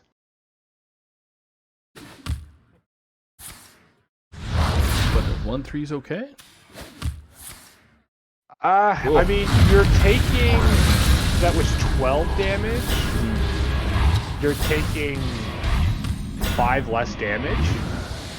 So on the grand scheme of things, yes, but at the end of the day, it doesn't really. You don't want to take it. Obviously, that sets you to 1. This is obviously setting up reverse lethal. So any of those Spawn of Shadows turns aren't going to happen until the Reno Jackson comes down, which Jonah-rah knows it's in the hands of SKItLLeZ. So I think you might see it here. You're going to have to, in order for him to start using these Spawn of Shadows. He's actually might be calculating the damage. I don't think he has it if he Renos this turn, but he could definitely have it next turn, because this is a huge stabilization, because there's nothing Jonah-rah really has to close these games out. Obviously, N'Zoth is massive, but N'Zoth is only bringing back Void Lords. It's not bringing back any of those enhanced Dreadlords. One's got shuffled back, the other one's been polymorphed. Dark Skies. Yeah, Dark Skies. Yeah. That's kind of what Jonah-rah was seeing. He didn't really have, and with that full gear out of Reno, there's not really a way to close out the game, so. It does get the priest through. Yeah. The scary priest. SKItLLeZ. Moving through. We're getting right into game 2. Not even waiting. Not even breathing. I'm going to take a drink of water. Yeah, because you talked your face off while I was otherwise closed. That is all right with me. Okay, so we got Warrior and we got Warlock back on the block again. Yeah, Jonah-rah just going to fire this cube lock back out into this odd Warrior. So again, I don't know the statistics behind it, but it does look like there's a lot of ways that SKItLLeZ could deal with the board, but I think Jonah-rah will just be able to make too many boards for it to matter. Double Sense Demons in hand is going to be really nice for Jonah-rah to draw through and try and find some of those demons, and then even thin the deck out so you can find your Skull, because really that's what you're looking for here. Skull wins you these games. As we saw. Yeah, I mean, he cheated out a ton of minions. Yeah. It was unfortunate last matchup. His first enhanced Dreadlord got pulled, and it actually got polymorphed by a Kazaka's Potion. And then the Psychic Scream to shuffle the second one back in. And Void Lords are good, but they're only good when you have the Mal'Ganis, and unfortunately the Mal'Ganis also got pulled. So, wow. Job's done. Just gonna rifle out this this Dark Skies. Good old Dark Skies. Give me him just setting up for the next match. Yeah, no worries. But it is Jonah-rah does. He plays at a very fast pace. So I'm curious to see if that has. I know personally, when I see people playing at a fast pace, it affects my gameplay as the opponent. So, Yeah. SKItLLeZ looking at this cold light here would actually draw him up to 10 cards, and then he'd have to play something. I don't think he has to do anything here personally. Oh, is he not playing odd? Did I say odd earlier? I think so. Why did I say odd? It's not odd. That's odd. It's just Dead Man's. That was odd that I said that. It's just a control. Make haste. Yeah, my apologies. I am crazy. I just saw he wasn't gaining forward turns. That's okay. Looks like it's just fatigue, like a Dead Man's fatigue warrior.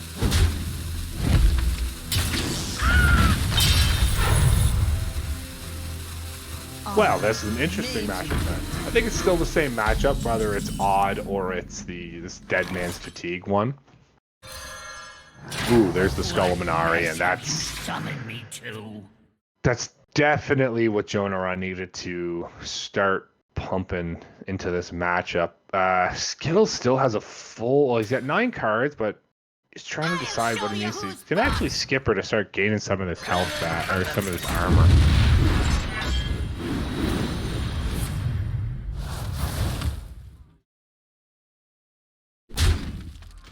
All right.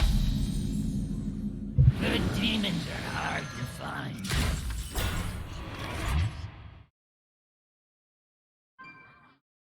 Probably would have liked to see the enhance come down there, but you know, Void Lord is still a completely fine minion. Yeah. I was gonna say he's only a couple ticks away anyway. So. Interested to see.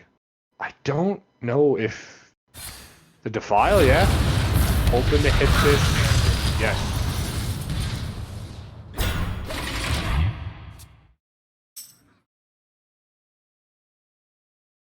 We're gonna see the Blood Boil Brute coming out here.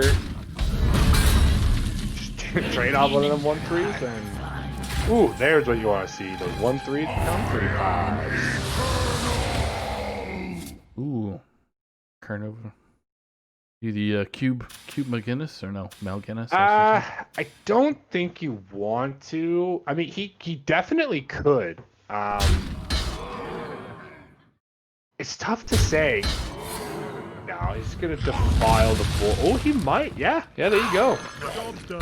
Pushes the damage, defiles to get that off. I mean, he can't silence that out, and actually gonna pull you 2 Malguinnesses, so you've got 5 7s on board.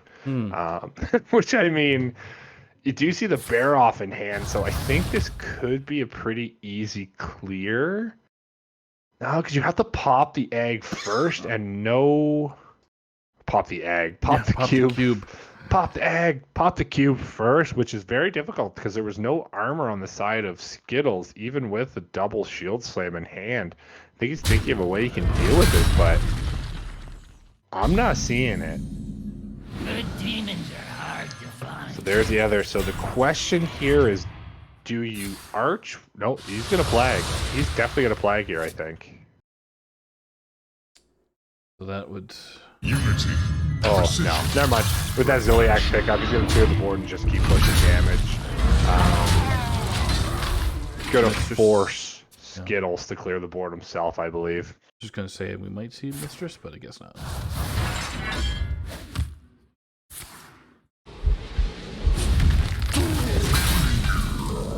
Ooh, just pass right back. This is actually going to pull the other enhanced Dreadlord, and Archwitch does not pull anymore. Oh, there's the cube. Boy. Yeah. This is pretty much... That's 4 Malguinnesses.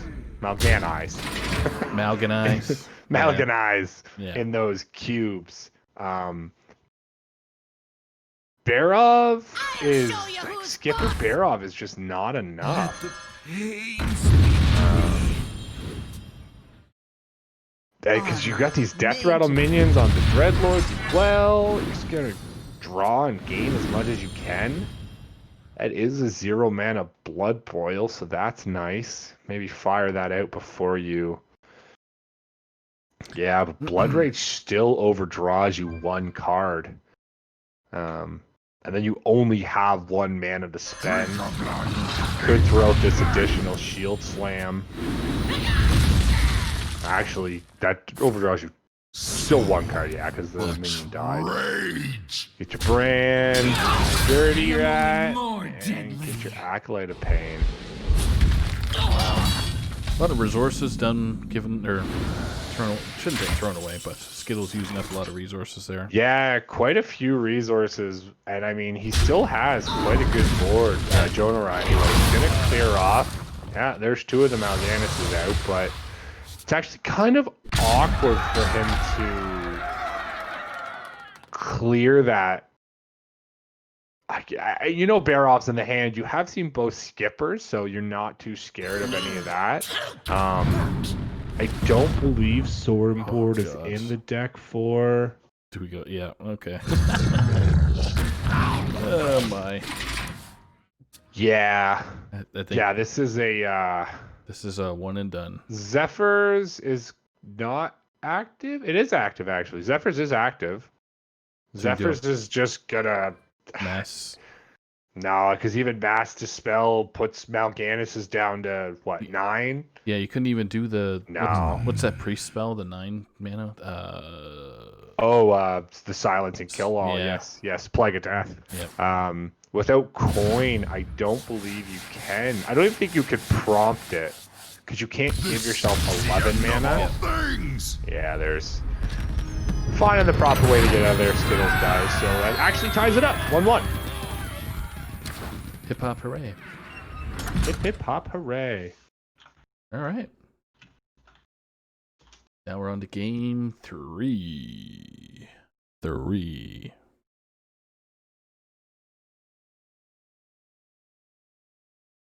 Wow. 25 viewers. Thanks for joining us tonight. Don't forget to do the old I plead the 5th with the lovely asterisks, geez. The exclamation point. I don't know why I can't get that out of my mouth, but it is a struggle. Okay. Embrace the chaos for Doomhammer. All right, so we come out with Shaman for Jonah-rah. I forgot to switch over his. We have SKItLLeZ with the Warrior back again, which I think is normal. Let's see here. Shaman.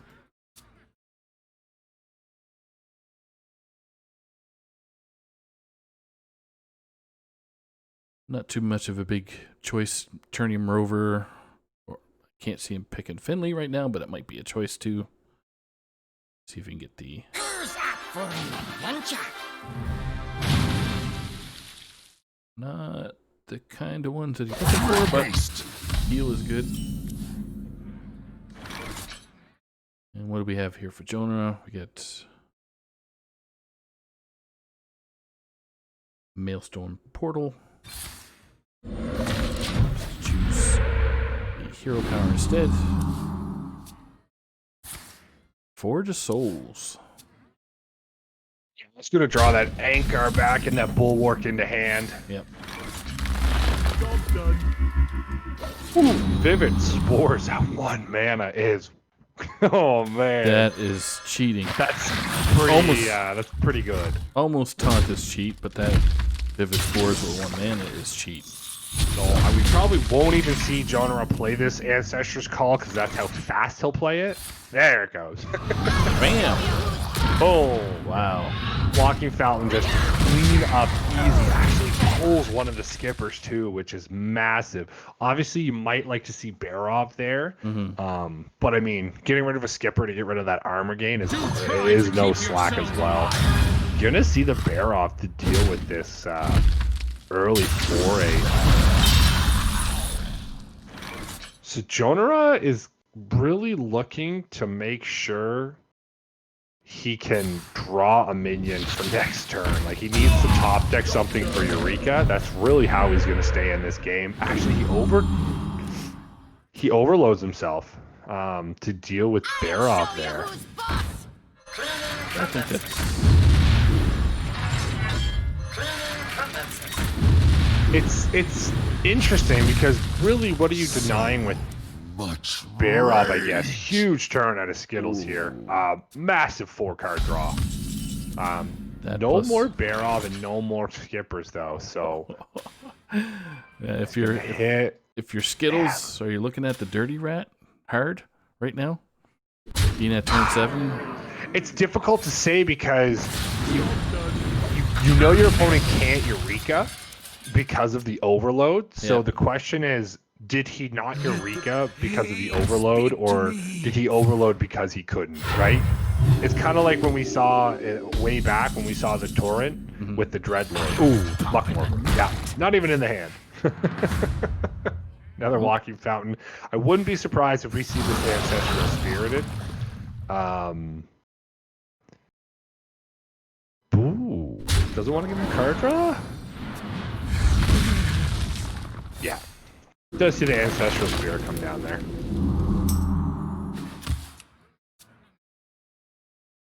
Now, both Skippers are gone.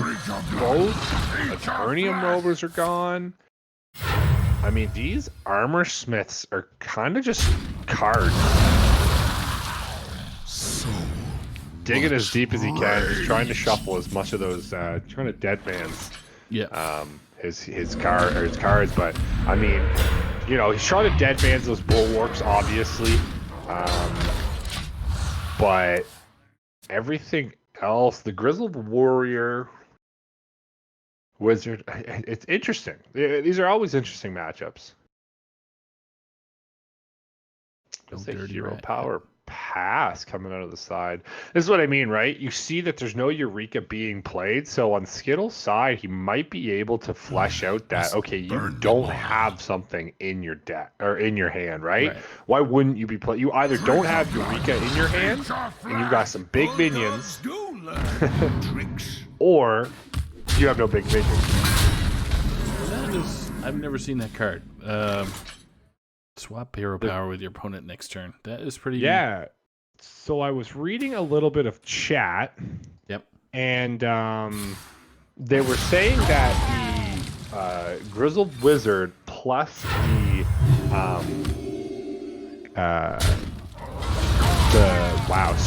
Sir Murky actually shuts Priest combo down. Okay. Just because you can steal that hero power for the turn, and essentially shuts them down from dealing you damage when you think they're going in for their kill shot. Buy you some extra time. Okay, that's fair enough. So in this matchup, just the 3/2 that gives you a totem. But versus the Priest matchup, which if Skittles doesn't get this through, could provide huge dividends. Oh, there's we a do walking see fountain. The Walking Fountain. I'm interested to see that we don't Eureka. Because it is a copy, and you could actually Eureka and then just Ancestral. Ooh, I guess he wants to Eureka Yashiraj out of his hands on him. Yeah, that's the one you... Yeah. I like it. I'm curious to see if he does use his Vivid Spore here. I mean, getting the health is going to be nice, but you're at 30 already. This actually allows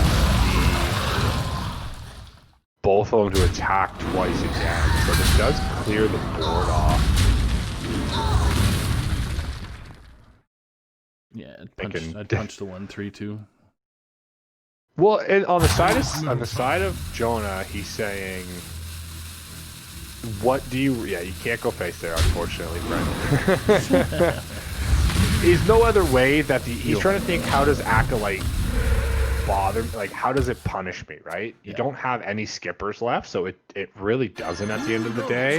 Ooh, we are going to see the brand. So this is how Skittles wins the matchup, is just by shuffling all his good cards into his deck. But you do see the Scrapyard Colossus coming out from Jonah there. Actually, if he doesn't pick up anything else here, he could pick up another Scrapyard or his Yashiraj, Muckmortar as well, but those are really all that's left in the deck. Ooh, there's the Yashiraj as well, so you could 50-50 this Eureka.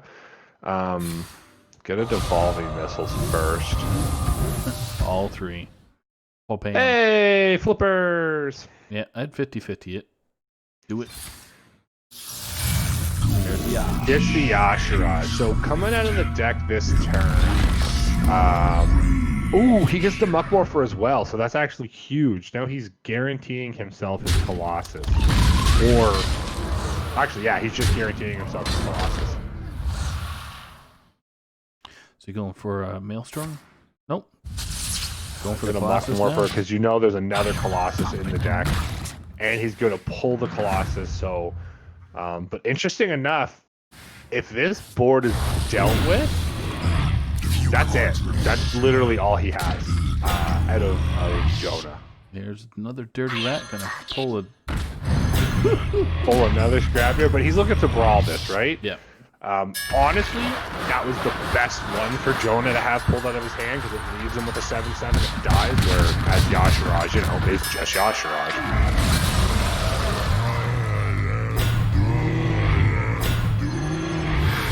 Still as scary of a board as it was. Yep. But thankfully he's got the Ancestral is the bulwark. Ancestral's not, yeah, but did he shuffle? No. So he didn't Deadman's that bulwark. Oh, I guess he would have died if he did. Yeah. Oh, it says explode!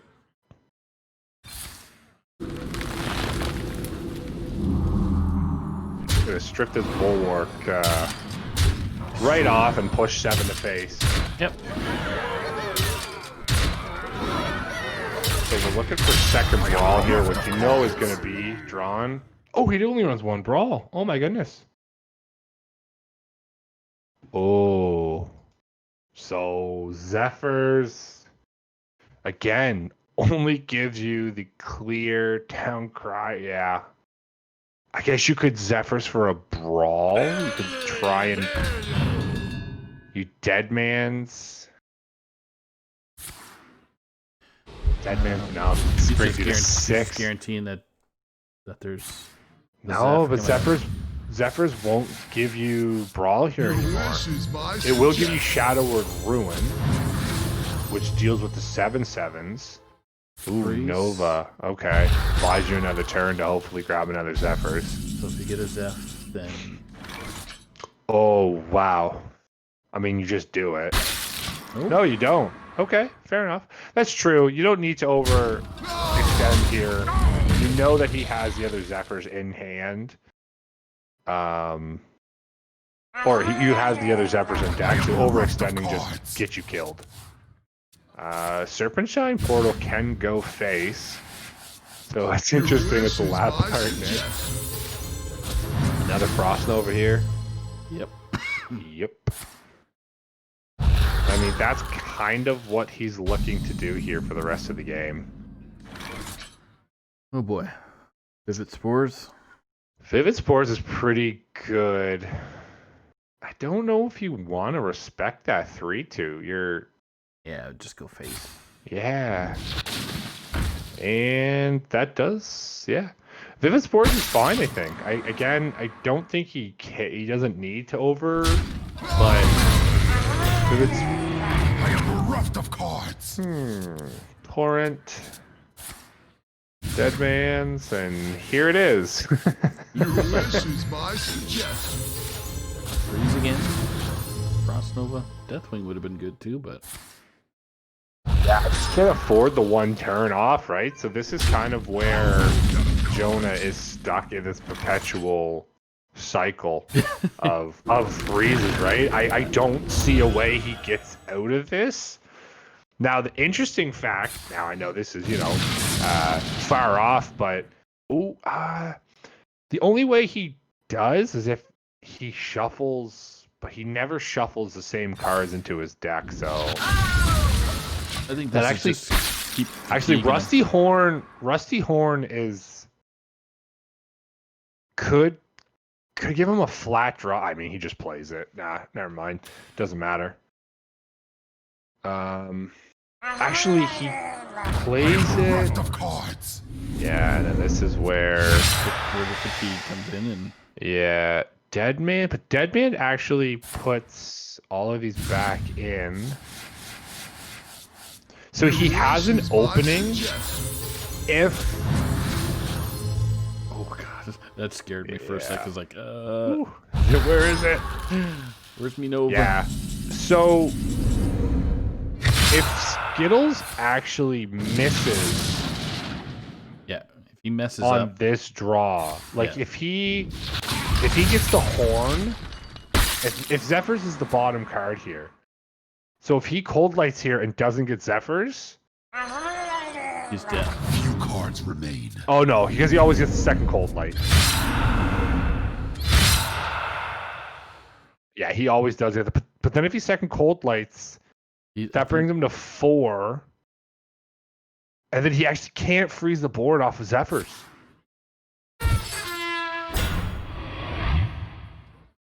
But he's only got one card left, right? So Zephyrs is He's got the Zephyrs left, but if he Zephyrs here, he can't freeze the board. He doesn't have the mana to cast the freeze. And 7 next turn. Oh god. Oh, that's lethal. Fatigue gets it. Oh Wow. my god. That is crazy. Really nice play by SKItLLeZ there. I completely forgot Zephyrs could pull the 1 damage. We're so dumb. Whew, that's why we don't play wild, boys and girls. Wow. SKItLLeZ ripping that out. But that's such a big board, it's just frustrating to watch from this perspective. Yeah, I mean that's where you're sitting there just hoping something goes wrong, right? I mean, yeah, that was a tight one. I didn't even think.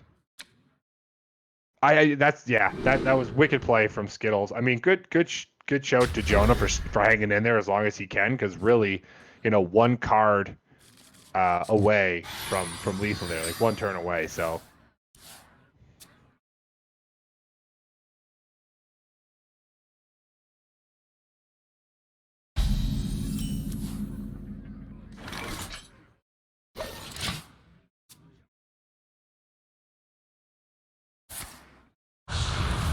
All right, so coming into this possible final match, we've got SKItLLeZ on his Q-Block versus Jonah-rah on his Big Shaman.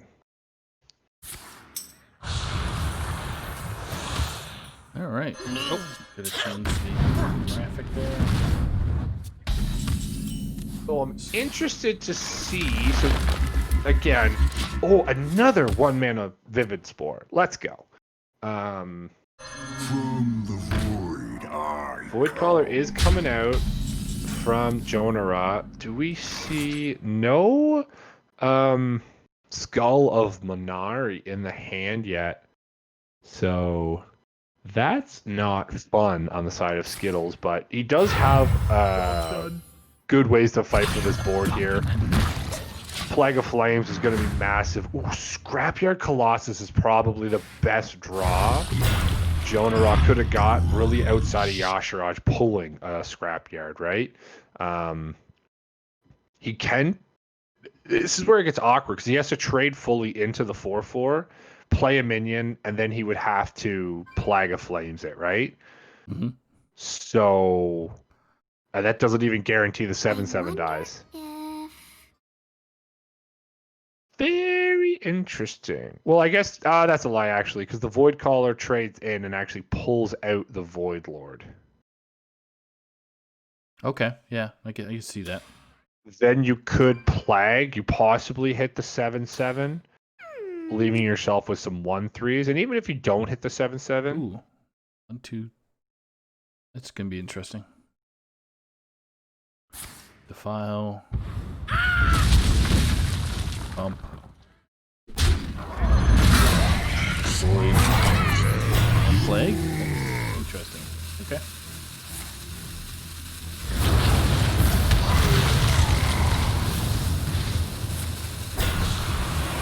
Yeah, so there it is, dealt with. All that resources to deal with it. Yeah, but I mean, that's kind of what he's looking to do, right? It's not like Res Priest where he can bring back those. Once they're gone, they're gone. And I mean, he's really not running as many threats in this deck. So that does deal with a copy, obviously, the Muck Morpher. Yep. Still having to deal with the Scrapyard in the future, but there is one Plague of Flames gone, and that is probably SKItLLeZ's best way to. Fix that.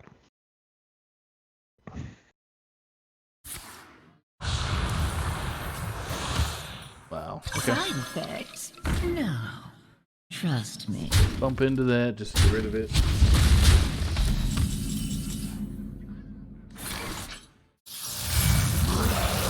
And then I'm going to say our theme of the night is Walking Fountain. Yes, Walking Fountain is definitely been the most themed card for tonight. Hey, you playing Shaman? Yeah. Okay, Walking Fountain is your man. It is just the best card, honestly. You play it in, you play it in Highlander Shaman. You play it in Big Shaman. I guess you don't play it in Totem Shaman, but. Yeah, I mean, it's just a good card, right? Yep. We are going to see Sir Finley, which I do apologize. I was completely wrong on the combo. The wizard steals the hero power, and then Finley changes the hero power for the priest. So the priest just loses its hero power. I said stall. I was correctly corrected by chat. Like 100%, 7 people told me how dumb. Not dumb, no. They were very kind. How uneducated you are. How uneducated I am in the ways of Wild, and I apologize fully. That goes for both of us. So, yes. Another Walking Fountain, which probably going to take care of the board, except for maybe the 3/4. I don't think he wants to trigger that yet. Maybe that's what he's thinking. His heals. Yep.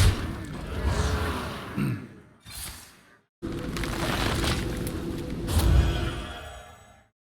there's that one mana Vivid Spores again. Just gonna, more Walking Fountains. Why not?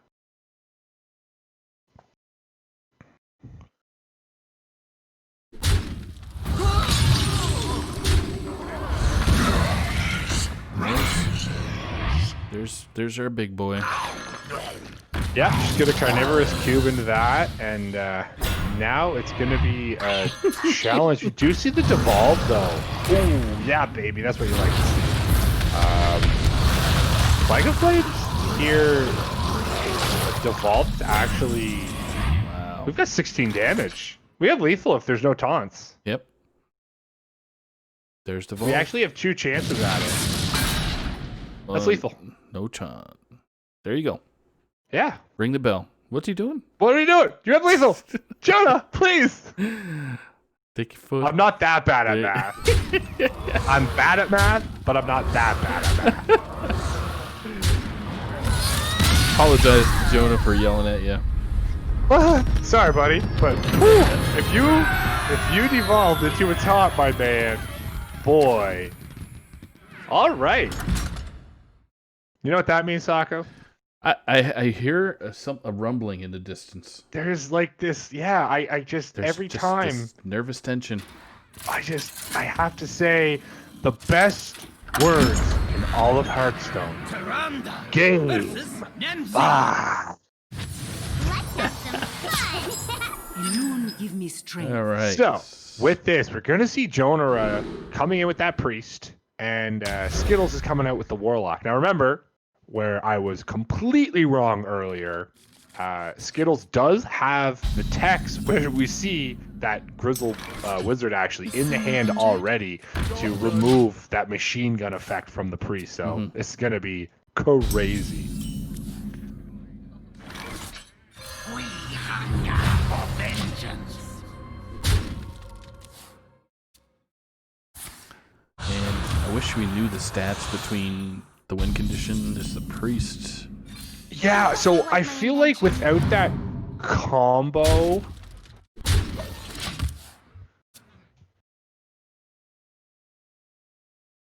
So without that combo, I feel like the Priest has a better matchup because of the lack of heal out of Warlock plus Psychic Scream and stuff like that, you know, can really disrupt. Yep. And, you know, Priest can randomly generate silences, things like that.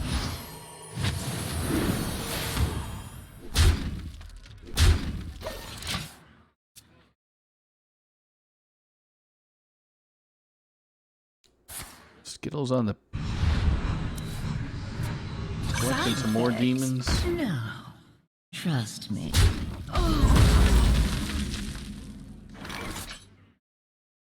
Yeah, I mean, it's kind of a... SKItLLeZ is just looking to shuffle through. I mean, Lore, yeah, I don't know why you Wooden don't polecat. Lore Keeper Polecat here. I think it's just the best way. You get to the stuff that you need to get to. You can actually shut down these massive turns with the cubes and things like that with the Psychic Scream, right? Mm-hmm.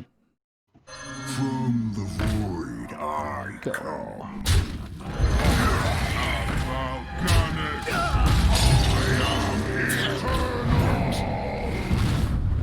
Poor Melganis. He's eternal. Seance it? Nope. Big taunt. What's the taunt gonna pull out? Do you want a Shadow Ruin or no? Ouch. No. Yeah, that... I mean, apathy, right? That's just... Yep. That just makes everything okay. Oh, that's very interesting, actually. Mal'Ganis Still buffs. Yeah. still buff.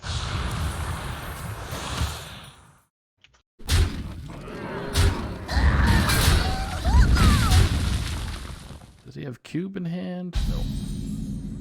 Wanted cube. Wanted the cube. You always want the cube. Psychic Scream to help. Yeah, so with that Psychic Scream gone, that gives SKItLLeZ the opportunity. He can just start playing and doing his combos, right? Yep. Do you see Dirty Rat the Dirty Rat? You always love to see it. Now we're going to see the Skull of Minari coming out for SKItLLeZ. Reno drawn into the hand, so we're getting closer and closer. I mean, Jonah doesn't really have to do much this turn. He could equip Anduin, but I don't know. I think you do. Because really, the cubes are 4 attack, your Void Lords are 3, you know what I mean? Mal'Ganis is really the only thing you have to worry about to kill. Your Enhanced Dreadlords, I suppose, but you're trying to kill him here. So next draw is a split between Mass Hysteria. Victory proves nothing. Okay. He actually just Straight up conceded. Wow.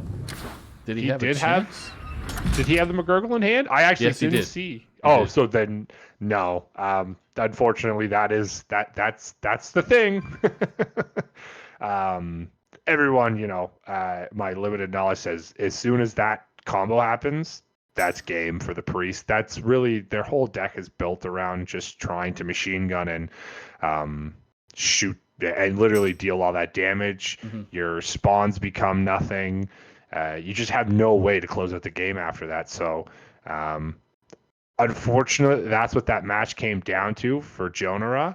But I mean, great job for SKItLLeZ for you know going through the long haul on those matchups. I can taste the rainbow. Hey, how's it going? What's up, SKItLLeZ? There it is. What's up, man? Nothing. Just hanging on the edge of my seat. Nothing, he says. Just, you know, brush it off an easy 3-2. Hey, what about your warrior, dude? Were you nervous? How was that? I wasn't nervous until it started adding cards into my hand, and then I was on edge there. Yeah. So, But I took some time to think about the play and figured out a way to get the lethal without having to continue freezing his board. So ended up working out. did you know the oh my goodness. Did you see that lethal beforehand with the Rusty Horn getting shuffled in? Like with Zephyrs on 1 mana, giving you the 4 mana to kill.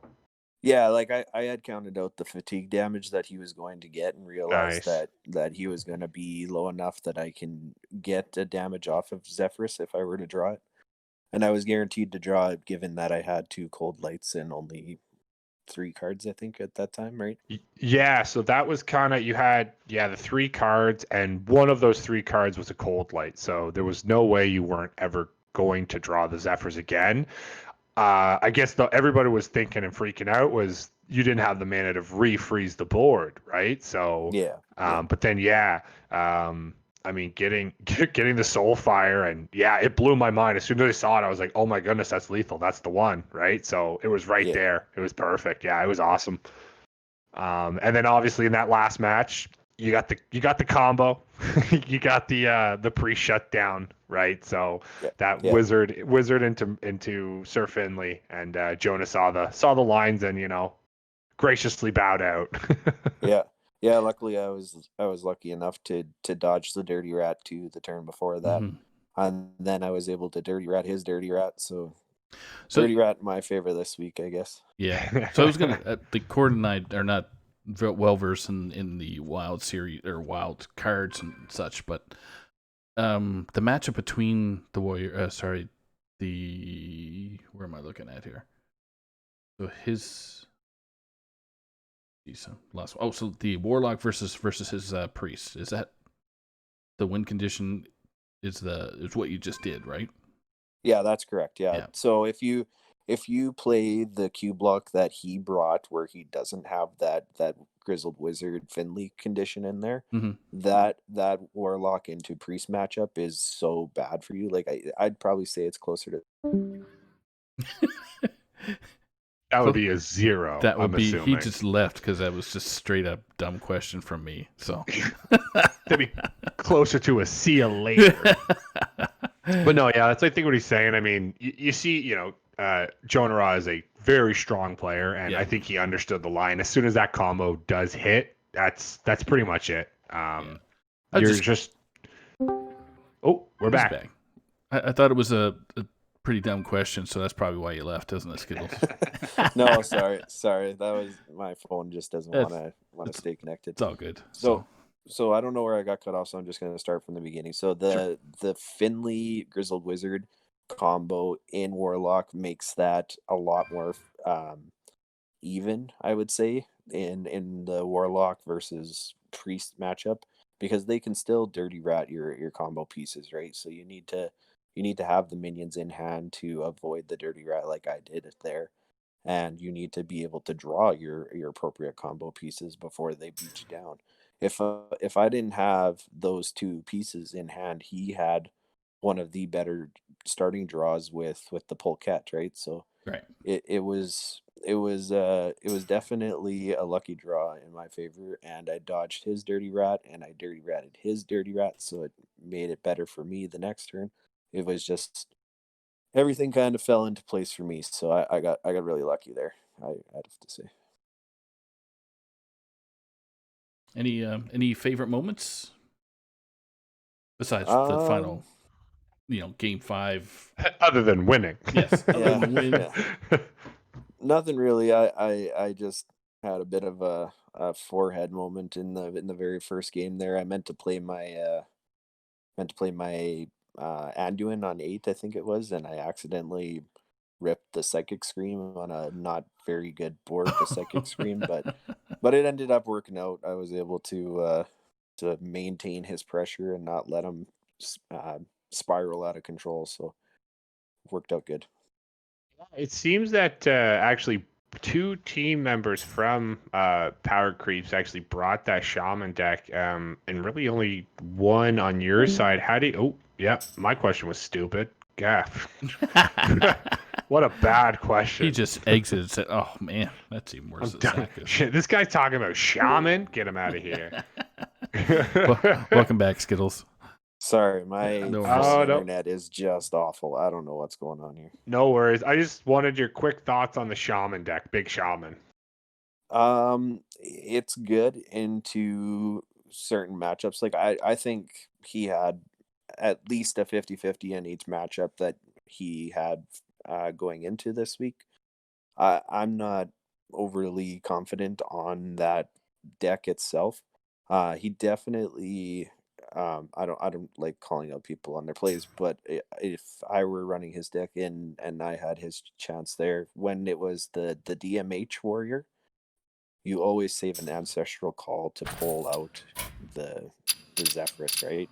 Because you want to be able to not let him copy it and put it back into the deck. Yeah, So you want to be able to you take save that it away until from the him. DMH and pull it out from him. Yeah. Makes sense for sure. Mm-hmm. Well, all right. With that, you guys that actually evens the score up a bit for you guys there. You take a 3-2 win over Jonah there, with Rami's 3-0 over Nefola earlier. It kind of all comes down to SnakeFawdz to pull some points for you guys. Yeah, what is the total score right now? I think your guys are at 9 with your 4 points. Yeah, it hasn't been quite. Okay. So Rami did update, so it would be 10 power creeps and actually 9 for you guys. Yeah, because you got 4 points there, so it's a 10-9 game right now for power creeps. All right, so in the end, it doesn't matter. The only thing that matters is who wins this matchup. So that's good that we were able to get that back to that. Back to the start. So back to where we began. So, as SKItLLeZ was saying there, just to get them back to power creeps is now going to be 10. SIMP will be at a 9. So really, it just comes down to who wins. Doesn't matter how much you win by, as long as the wins come. That's going to determine who takes this quarterfinal matchup. Yep, for sure. We're very happy with where we're at right now. I don't know if you heard that before I cut out again, but going against some of the better players in the wild scene and to have it come down to game 5, we're very happy as a team where we're at, and we're hopeful for the win. Well, thanks so much for joining with us, and thanks for jumping on stream too. Actually, you kickstarted the whole team on stream from Pasca. So it was pretty fun. So yeah, it is. It's awesome. Thanks. Thanks, Scott. Enjoy yourself. All right, see you guys later. You can relax now. Awesome, man. Congratulations. All right. See you later. All right, thanks. Go SnakeFawdz. Woo! Now we go to our next match. There it goes. Final match determines, as we were saying, this quarterfinal matchup. So it does not matter at this rate how many they win by. It's just who wins. So if SnakeFawdz wins, that's it. And SIMP's going to go on. If Power Creep with, I guess, HSK, I don't know what we're calling. I'm calling him Junior. That's what it's going to be for this cast. ABCD. Yep. Yeah. And if he wins, Power Creep go on. So, I mean, it's going to be it's a photo finish here, right? Yeah. So it's going to be awesome. So, quick rundown through the decks. We have Junior, which is what I'm calling him now, is actually running more of a Reno lineup. So he's got the combo Reno Priest. He's got the Big Shaman. So, that's a staple. We're going to see more of those beautiful walking fountains. You've got a Reno Cube Warlock, and then you've got that Reno Mage. So interesting decks there. And coming out for SnakeFawdz, you're going to see not the Odd Warrior, as I was so incorrectly doing last time. It's actually a Galakron Warrior, like a Pirate Galakron Warrior. You're going to see the Aggro Druid.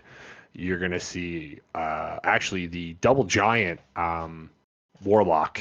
And then at the end of that, you are going to see an Odd Weapon Rogue. So pretty interesting matchups here. Scared to see those Highlander type lists there for Jake. I think that's his online BattleNet name is Jake. So Jake. All right, we're going with Jake. Perfect. We'll go with Jake for first. So. Jake from State Farm. Yeah. Oh, Jack. It's Jack. Jack. There you go. Sorry. Jack. It's a jackal. All right, Jack. I see you, bud. Sorry, Jack. Correct yourselves. I see you, Jackie. Yeah, so we do have bans coming in. On the side of Jack, so that's for power creep. You do have him banning the Warlock out of SnakeFawdz. So SnakeFawdz will not be playing that giant Warlock. And SnakeFawdz is actually banning the Combo Priest from Jack. So that is gone for him. Okay. I just want to make sure I got my bans right on screen. So SnakeFawdz Warlock is done. And Jack's Priest is gone. Priest is history. Okay. Cool. All right. So I'm going to let the guys know that they can start playing. Yes, I have both of them. Fantastic. That is what I like to see. Perfect. So don't forget, everybody, if you're just joining us here, that there is a giveaway right now in the chat. You won't hear me now. It'll be in 10-15 minutes, but you'll probably see it in the chat rolling by. It's going to be ! I plead the fifth. So that's 5th at the end there. That's to enter the draw for the $10 pack towards the Dark Moon Fair coming out. So that will be after this last game. We'll be doing that draw from the Streamlabs thing, and Saku will be doing that draw there. So you still have time to get in here and win those because of the 5th anniversary of THL. So what better way to celebrate than give people stuff? Exactly. Hopefully the draw works. I am going to take a screenshot of the 37 viewers that we do have, or 30 now. Sorry, it dropped a little bit. And if you don't win, remember to add Saku in the Discord and tell him it was rigged. Yep. Yeah, rigged is always the correct icon to use. So. Fantastic. Just waiting here for the guys to get into the game. Think we might be trying to put some decks together at the last minute. Looks like Jack is dealing with some stuff, with some great matches we've been seeing tonight.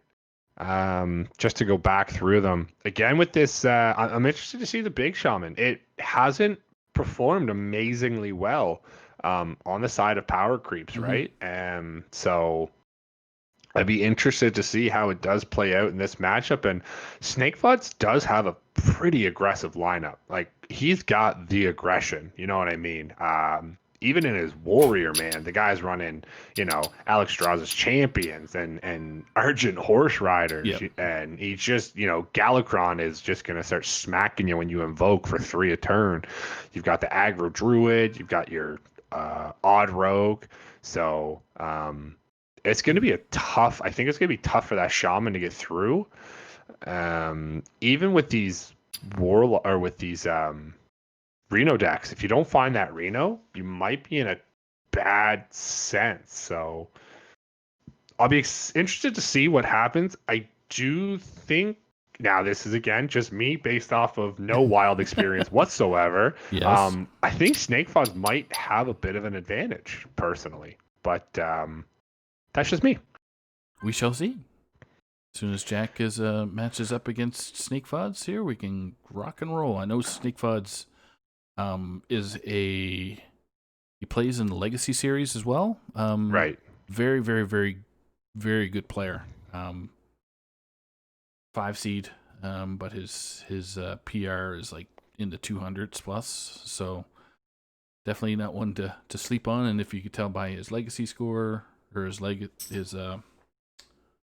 rank within the Hearthstone is 330 there for Wild, so maybe that's his bag of tricks right there. So, all right, so the players are starting. So for our viewers, we have Jack that's going to be spectated first for us, which will be on the bottom of your screen when SnakeFawdz will be at the top. So, waiting for some eyeballs. So coming right out at the bat, I would assume, I don't know if that shaman comes out first or if the shaman comes out last. You either need to get it through or wait right away, or you're going to get stuck. And unfortunately, I mean, you do have a decent way to fight the board with your Haggatha schemes and with your Maelstroms, but I don't know if those are strong enough, especially with the explosive starts that these druids can get, especially with Gibberings and Embiggen and all that great stuff. You might see... It's tough to say what they bring out right off the bat. You can honestly see the Warrior come out. I think that might be the Shaman's best matchup, is against that Warrior. I don't know if it has, but it's got the bombs, the Galakron. It's an interesting deck. These are going to be a tough ones for that Shaman to win, I think. But again, I might be completely wrong. It's just from what I see. Okay, so we've got some eyeballs now. Woo! There we go. Cool. Oh, I gotta restart. Apparently, the game hates me. Game, why do you hate me? Love me, game. Be right back. Side effects? No. Trust me. For the Life Finder. All right. So we have Warrior versus the wonderful, my favorite hero right now is the N'Zoth one. Ooh, that's the new one there. Yep. Nice. I'm just restarting real quick here. I'll be jumping in here in a moment. All right, Jack, let's spectate you, buddy.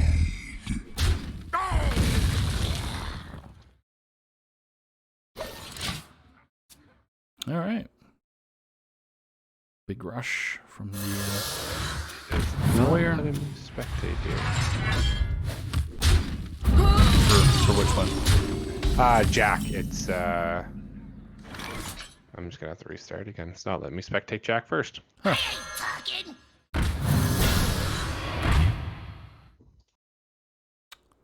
The big rat comes out. Doesn't draw what he was hoping, so which I'm sure was something else besides a broom. I think it was a broom. Yeah, broom. Wrench Caliber coming out, poking the dirty rats. Bomb thrown in the deck.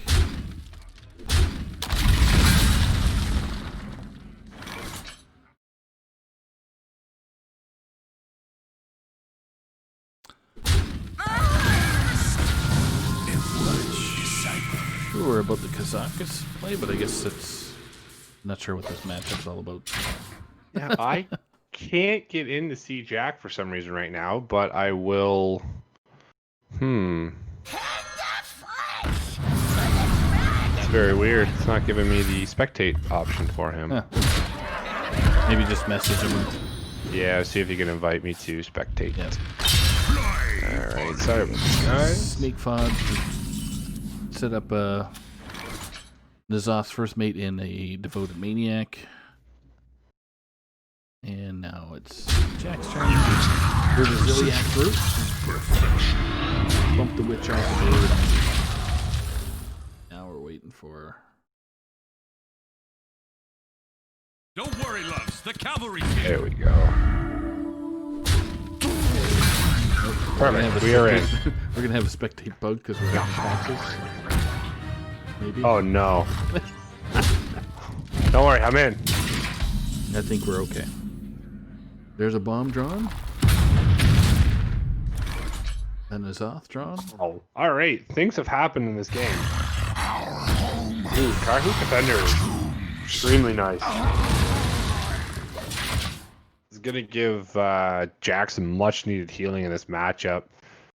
Just gonna see the Galakron. Is that invoked? Only invoked once. I am unbreakable. I am unstoppable. SnakeFawdz was trying to catch up. There's so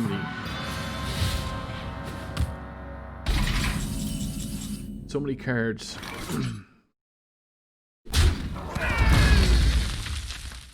Trying to catch up here. Yeah, so ooh, Deathlord is actually pretty interesting. I mean, obviously it doesn't die, but it does just save you from taking a ton of damage. Unless Warriors figure out a way to put Kane in their Ooh, deck. Rush. A Rush minion.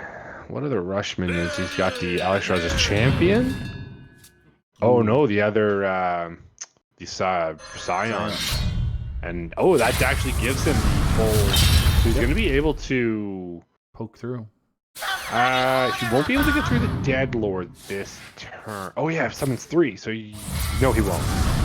Oh yeah, he will. I'm a liar. I forgot he could hero power. That's a thing. So he's just going to hold a Scion of Ruin there, just to push that damage next turn, and be able to really Arch, Witch, Willow, gonna pull some big boys. Ooh. Those are some tons. That actually very big draw here. Don't think SnakeFawdz is gonna be able to. That's a lot of taunts, and that's just gonna make more taunts. Oh, well, I mean, that's gonna help get through, but it's not gonna really get you where you need to be. Poke that. Yeah. You could trade everything into the void and then trade off the Scion of Ruin. You could Scion again and kill all these 1/3s. Leave one up on board. Pretty uphill battle for there. Yeah, that's a lot. I mean, those are kind of what the Scions are in there for. So Dark Skies to handle it. I mean, that's definitely a way to get through now. But coin is off is pretty much a dagger in the heart. That's going to bring back a lot of annoyances. And that Alexstrasza's champion is not going to get him there. I will return. Jack with the win. Yeah, it actually gets that warrior through. So interesting enough, that was the bomb warrior going into a Reno deck, right? You don't really think about that, but didn't actually need it, right? Yeah. So interesting. That you'd think that the Reno decks the way they are now, they're so key on Dragon Queen, Alexstrasza, and Zephyrs and Standard that the power level of Wild just gets you there when you don't need those bigger cards. You don't even see Dragon Queen in here really often enough, right? So we are going to actually see the Shaman, the big Shaman, coming up against these odd Rogue. None will survive. Obviously, none will survive. None will survive. We do see the Vile Spine, actually. A very heavy hand for SnakeFawdz. Not what you're looking to see in this matchup. You really want to be able to get going fast and drawing a lot of his... He is going to be able to cutting class next turn. I think... Yeah, so Jack is thinking if he wants to coin Bloom, this Muck Morpher. No, he's gonna hero power. Yeah. Smart. SMRT. Cutting class for 3, not too bad. Ooh, Baku. Love to see it. And Buccaneer. So SnakeFawdz can start doing a little bit. We might actually just see the single Lightning Bloom into the Muck Morpher. It won't be too awful, and he does still have the coin if he does need to do anything the turn afterwards. Gonna start firing some damage to the face. Yashira's Unbound drawn into hand, so I think he wants to start emptying his hand of minions for these Eurekas. Especially Muck Morpher. You never want a Eureka and Muck Morpher. It is upsetting. He could hold off one more turn, which, yeah, looks like he will. I think it's better that way. It does give yourself more flexibility. Just to coin. Feed the fish. Big Buccaneer. Yeah, it's gonna combo out some of these fancy lackeys. Double Draconic Lackey. Wow. That's some stuff. least it's not witchy lackey for That is not what you lackey for old Donde. the old Don Delicious. So, enjoying his PS5 jerk. What a big jerk. So we do see the Buckmore friend. You know, it wouldn't be a Friday Night Fight quarterfinal matchup without seeing a beautiful walking fountain. Yep. I think every match that the Shaman's been in has been featured. So walking fountain, get it at your local stores in a poppet size. Taking bets on over-unders on walking fountains this game, ladies and gentlemen. Gonna come in at a solid 4. Over-under. Yep. Get your bets in now. Virtual bets, that is. Virtual bets. Don't actually send me any money, please. Yeah. I do not want to bet with anybody. I am poor. Yeah, please send all proceeds to Koroden. What? We're good. Yeah. I have child on the way. Please send money. Baby shower gifts. Baby shower gifts. Yeah, my buddy is doing that for me on Saturday, actually. I'm having I guess the male section is the diaper party, and it's I think we are. No, I agree. Oh yeah, we're doing it again. I think we're down and out, so we gotta Yeah, we gotta leave. Dang it. But yeah. Second time that bug for tonight, unfortunately. Good old diaper party. I've been to a couple. Yeah. I think I need Jack to respectate. I think he has it clicked off on his side. That was the issue. Yeah. Oh, did Jack turn this on again? Nope.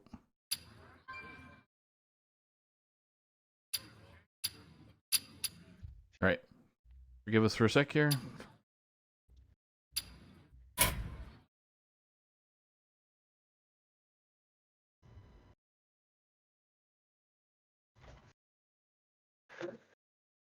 Sorry about that, folks. It's just every time it seems in this matchup lately, it's people's mana, and it looks like they're not doing anything on their turn. Almost looks like a DC when they haven't been. So we're going to be getting back in here. Yep, got the invite. Perfect. Back in on Jack, and we're back in on Snake. Go. Okay, Things have happened. Much things have happened. So many a much things. So I'm going to assume that fiery bat was from a Netherwing portal or a Maelstrom portal. Ooh, look at them totems. Look at all them totems. Look at all them totems. Oh, Hench Clan Thug. What a throwback. Decrease is pretty nice. Yeah. Draconic Lackey to come down. Brightwing or Malagos? Honestly, a Zerdrake I'm feeling, man. Yeah, Drake. Nope. Oh, Brightwing. Drake's such a good card. Like, just a solid 5/4, 5 mana 4/4, like, draw card. Like, it's just silly. Eureka! Josh-rah. I think he might have rathered a walking fountain there. Got one. We do see one, but unfortunately, that can't attack right off the bat. So, I mean, SnakeFawdz is gonna trade in because he does have the Vile Spine in hand. Easy enough to combo with it. Interesting to... Whoa, you taking damage here, buddy? Yeah, actually putting his Hench Clan into this walking fountain. Okay. Yeah, he's got to make a little more board space. There we go. Whew. Is it Would have been the end of the world. combo? Could have traded into the Yaj Shiraj anyway. In the shadow. just saw the Yep. Vinyl Slayer? Yeah. Ah, there's that Vinyl Vine Slayer taking down that Yaj Shiraj. So, actually, this taunt totem is pretty key on the side of SnakeFawdz. Funny enough, getting the totem golem guy from the Jandis. It's awkward, but at the same time, it's actually going to save his board and leave some minions up. If Jack determines he wants to just Walking Fountain here, which I don't know if he really wants to. You might just want a Farsight. Oh, just gonna Yashirash.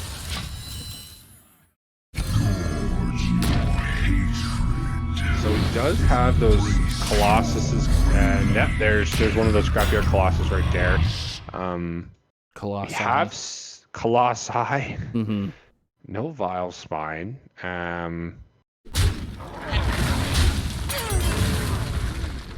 So to deal with the first part of that Colossus. Gonna face tank that. Yeah, like, wow. Just smacked my face into that.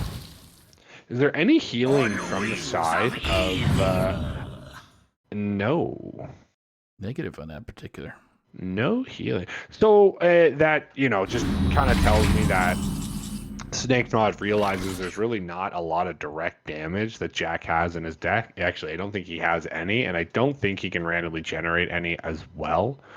So he's not worried about any over-the-top damage, obviously, right? No. But So that's why he's just taking that face damage. I mean, but he's getting to the point where he can't take any more. You're going to see a Muck Morpher come down. Probably going to get another Colossus here. That is correct. The elements. Ooh, little spice. Yep. A little bit of this. And little bit of slime. final Colossus coming out here for Jack.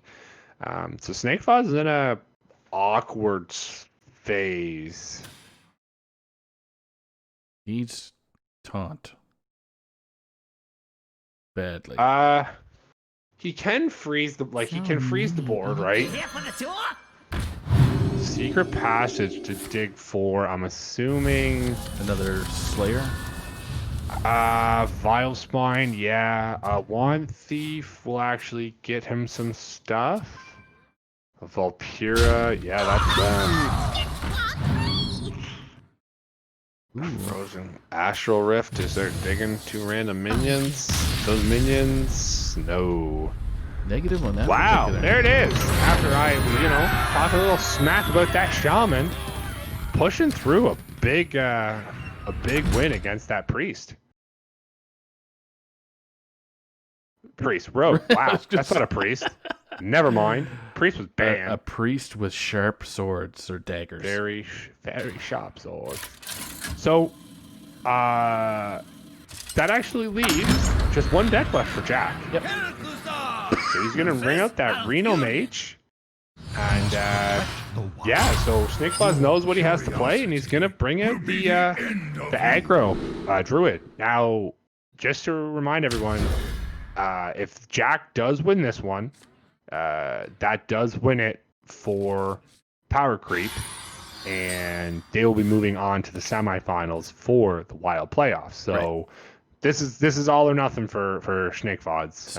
SnakeFawdz has to do the reverse sweep. So. No. Yes, he does. Sorry, I forgot we were watching another match. Yep. SnakeFawdz has to win 3-2. So. I don't. Polecat. What's the top end here? Crossless Jaina. Ooh, baby. And lifesteal. Yeah. Zephyrs is gonna backstab. That was quick. A quick backstab.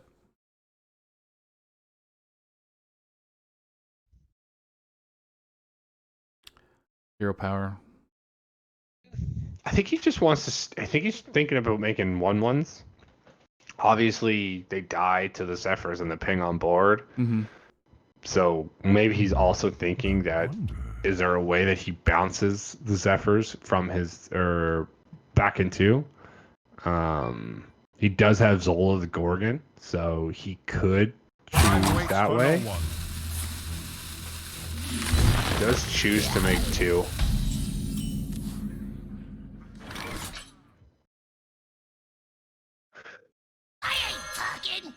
Ooh, Dirty Rat coming out. Does hit one of the Voracious Readers, but there is a second one in the hand for SnakeFawdz, and ooh, he top decks the Leather Living Roots, so He does get the other Voracious Reader down here, I would assume. That does allow him to draw 2 more cards. Big cards, too. Oh my goodness, Flame Ward. Why? That...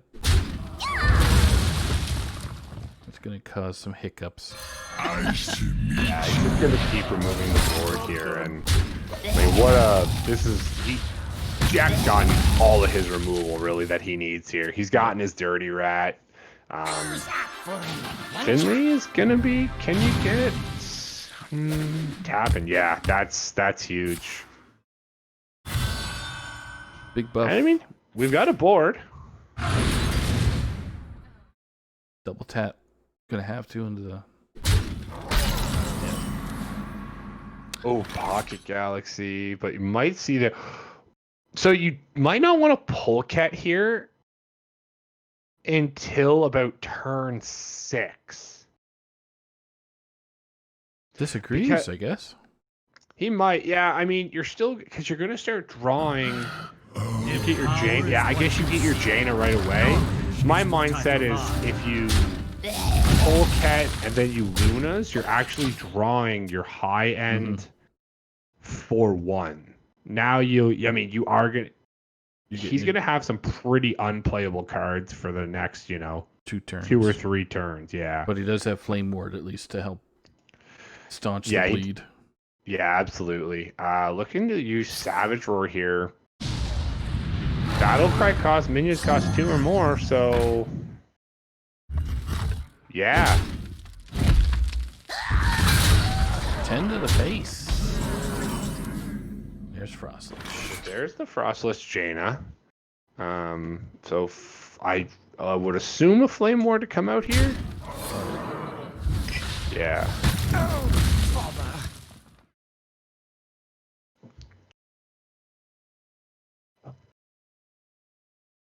Oh, Brand.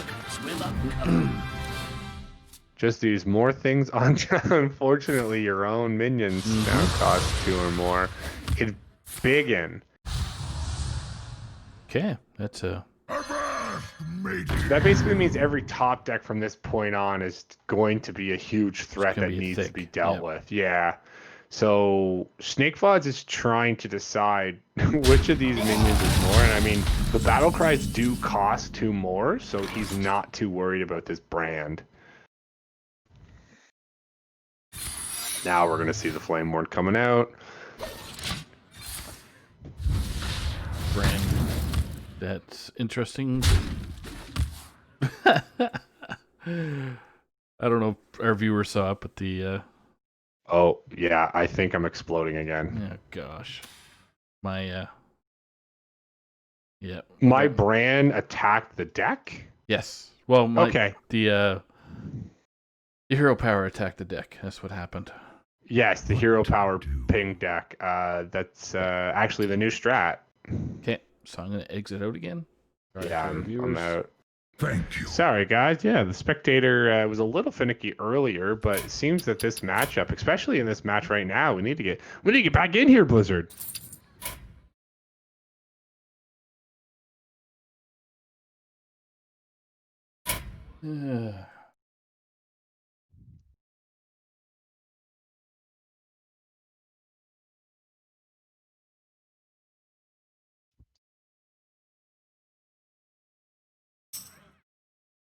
Come on, Blizzard, let me in. Yep, just notified Jack. Oh, he must have won. Oh, game ended. Blizzard, why? Oh. Well, from what we can tell, it seems Jack took the 3-0 win there. SnakeFawdz has gone offline, so I do believe Jack was the victory in that 3-0. So unfortunately, a little anticlimactic there with the spectator issues, but with that, the Power Creeps are actually going to take the match and the quarterfinals win, and they're going to make it into the semifinals. So congratulations to that whole team. Really well played by both sides. I mean, you both teams with power creeps and with simp, you guys brought it literally to your last match. So, Yep. And that just goes to show the type of high skill here between these two teams, and you both deserve to be here in the playoffs. 100%. So, just trying to get Jack into Discord here. So we're just trying to go through the motions. Yeah. Please hold the line. So I will do kind of one final reminder. Get your exclamation mark I plead the fifth in the chat to get yourself a ticket to win that $10 pack for the new Dark Moon Fair. Here he comes. We'll be doing the draw after this interview. What's up, Jack? How are you doing, man? Hey, how's it going? Things would have been okay if Hearthstone wasn't being friendly.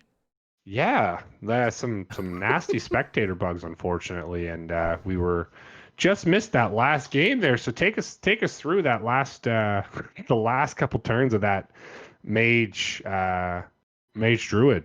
Sure, yeah. If you give me a second, I can pull up the replay. But essentially, it came down to, I mean, really, the Flame Ward draw sealed the game for me overall. But one fantastic thing about that matchup is if you can manage to greed and play minions and then use your removal later, if they're forced to fight for board with your minions, then your removal really just ends the game. Playing the Pole Celt was much less risky with the Flame Ward, of course, because I had that as a stopgap when I drew Jaina and Tortolan and Pocket Galaxy. And then, but once I got to the Renos, I knew that either one, when played, would be game ending. Yeah. Was there ever an argument for you to pull Celt on about turn 6 and then Pocket Galaxy? I know it was it's tough in that matchup because you're just trying to stay alive, but with the hands you had, do you think that was an option that you could have done? Yeah, I was thinking about Pocket Galaxy, but really I see both lines as winning. You can greed the Pocket Galaxy, and if you do the math and you're not dying to Savage Roar, Mark of the Lotus, or whatever they might have, then that's fine too. But really, the one cost versus 6 cost doesn't even matter if you're drawing one minion off the top per turn. Both Renos are going to do the same thing at 1 versus 6, and I'm not going to get to them any faster. So I think it probably would have won either way. But the Pole Celt on board early obviously clears that up and helps you fight for the board, as you were saying. Yeah, and really he just had a slow start. He put 1-2 worth of stats on the board turn 1, and that deck can do 10-10 on a good turn 1.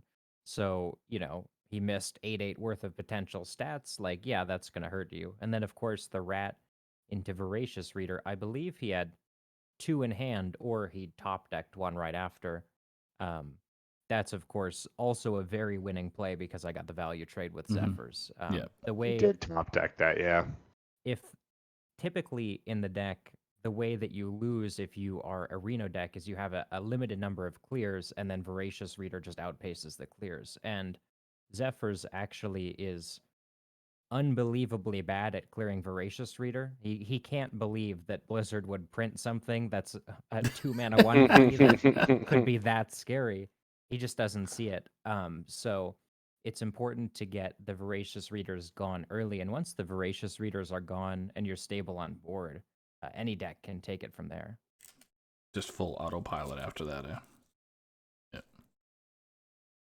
Yeah. Well, congratulations. On the win and going through. That took you guys both squads took it to the last match of the night, but you pulled it through for your squad. You got the big victory and you moved on to the semifinals. So you guys got to be happy.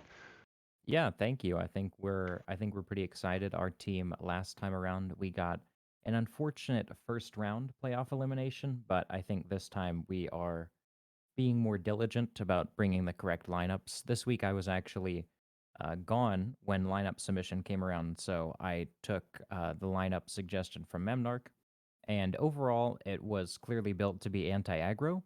and I was very fortunate to get a quadruple aggro matchup. Yeah. That was kind of what we were touching on earlier. Is it was straight aggro. Yeah, and I decided to ban the Dark Glare. I think that in the hands of a good player, which SnakeFawdz certainly is, Dark Glare is probably twice as scary, if not many times more scary than the rest of the decks. Even Galakron Warrior, which can shuffle multiple bombs, is just not that bad into a lineup that's built to heal and stay on board. But a Dark Glare, there's nothing you can do about an explosive turn 5 Lotheb, and I think that was the correct ban. Though I don't think everyone would have banned it in my situation. I think a lot of people were interested to see that that ban come out, but with the on the other side, that because he had the bomb warrior, right? So I think a few people were a little. They just kind of commented that there was a bomb warrior on the other side with your 3 Reno decks. So, but I think the warlock is the correct one too. Yeah, and the Warlock on my side is actually pretty favored into the Galakron Warrior, even though they do shut off Reno cards with bombs. The large number of taunts and extra healing from Ziliax and Healbot, and of course, just the straight up curve into N'Zoth. That pretty much ends it right there. And then, yeah, I mean, I think if you're going to bring aggro, it's mostly tossing the dice and hoping that you get the right draws. I've never been I've never felt comfortable doing that in a competitive sense because I find that giving yourself the agency in long games usually results in an opportunity to outplay the opponent. Right. And I don't think that was really the case here. I think that I just blew him out with decks that were 9 times out of 10 going to blow him out. So, SnakeFawdz is a great player, but when the lineups don't match up in Wild, that's what you get. So I have to shout out Memnarch for the lineup and shout out SnakeFawdz for bringing the perfect 4 decks right into it.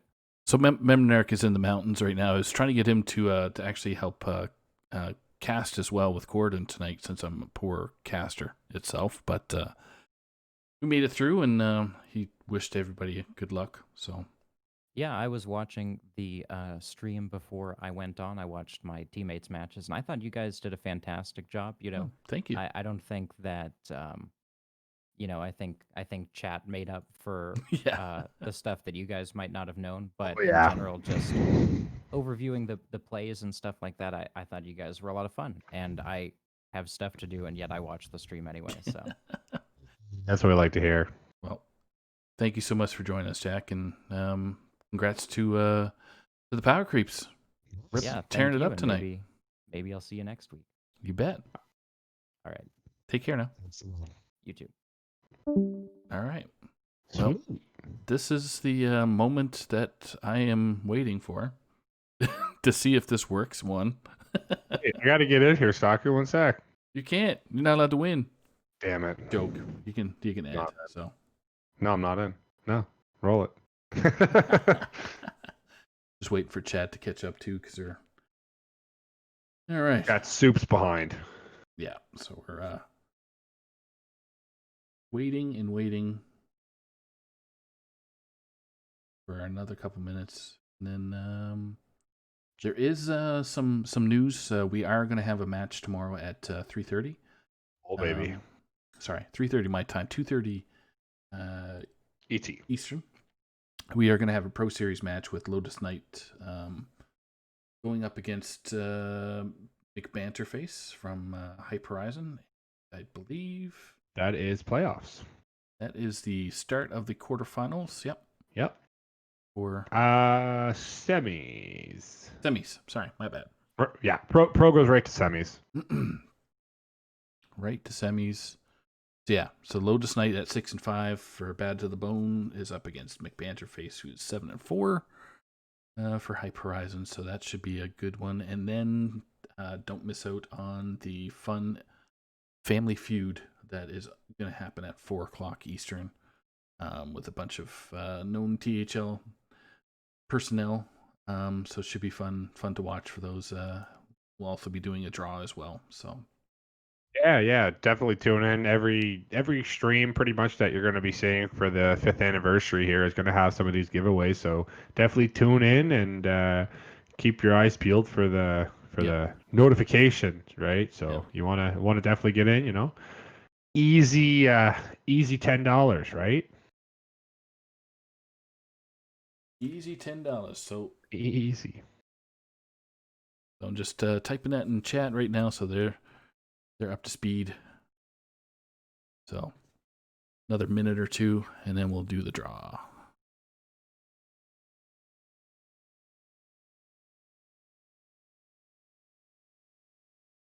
Everyone get in here. Exactly.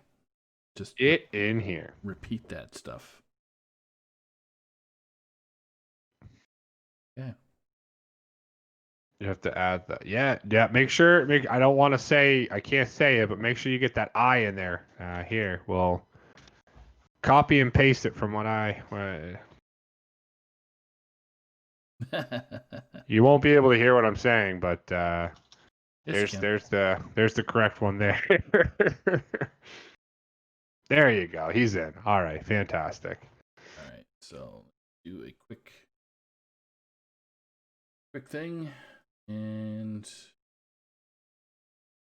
bam. Drum roll. Peanut butter and jam. Peanut butter and jam. Save. Okay. All right. So everybody else get your plead the fifths. If you haven't got your plead the fifths yet, I plead the fifth. I plead the fifth. It will only work on one entry, I believe. So if you've already entered, you do not get a second one. Okay. Just waiting for the page to refresh here. Please hold the line.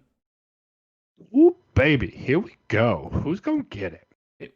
Ready? So I'm closing the entries. Entries closed. Now we're going to pick a winner. Drum roll. Hey, Peanuts. Peanuts has won the pack. If he's in. If he's not, I added him, so I believe he is here. Users in chat. Peanuts. You have forsaken us. is Peanut not in chat? Doesn't look like he's in chat. No. Oh no. Users in chat. No, he's not there. Okay. Rigged. Well. So we're taking Peanuts has been removed. Oh no. So we're going to do another draw.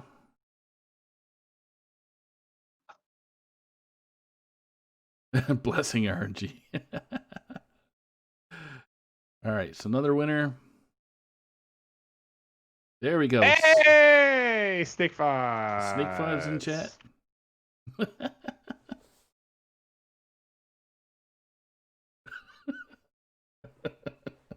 Surprise. Jack hits him with the hot fire. SnakeFawdz doesn't look like he's in chat either. Oh, no. Active users? No. No, sir. Oh, gosh. So Snake will be here. Okay, we'll give it to him.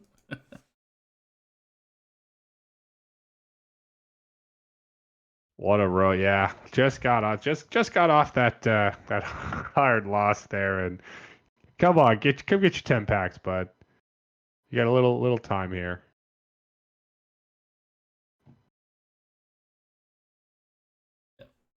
Got to keep it fair. We took it from Peanuts. Where's this man at? Give him 30 seconds. Hey, there he is. Hey. There he is.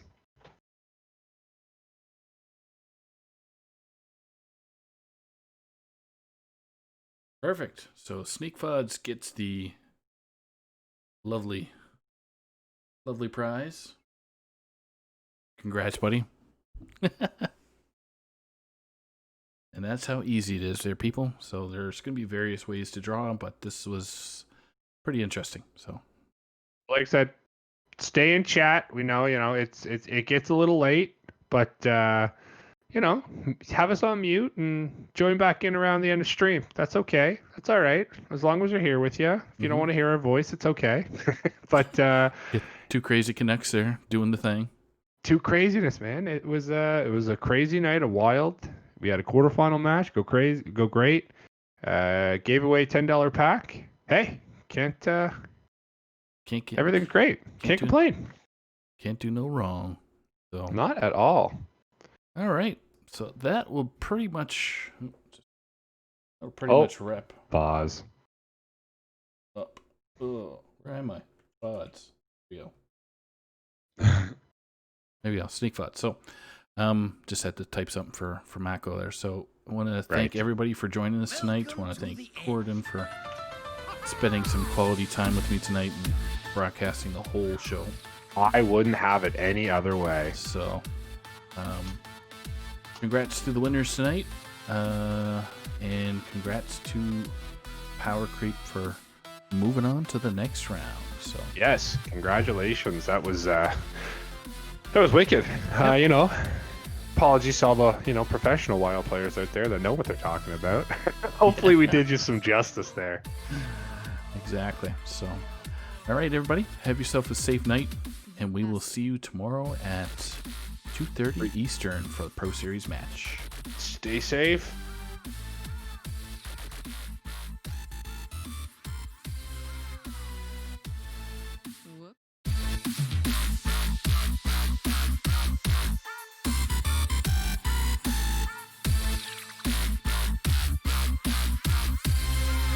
Your soul shall suffer.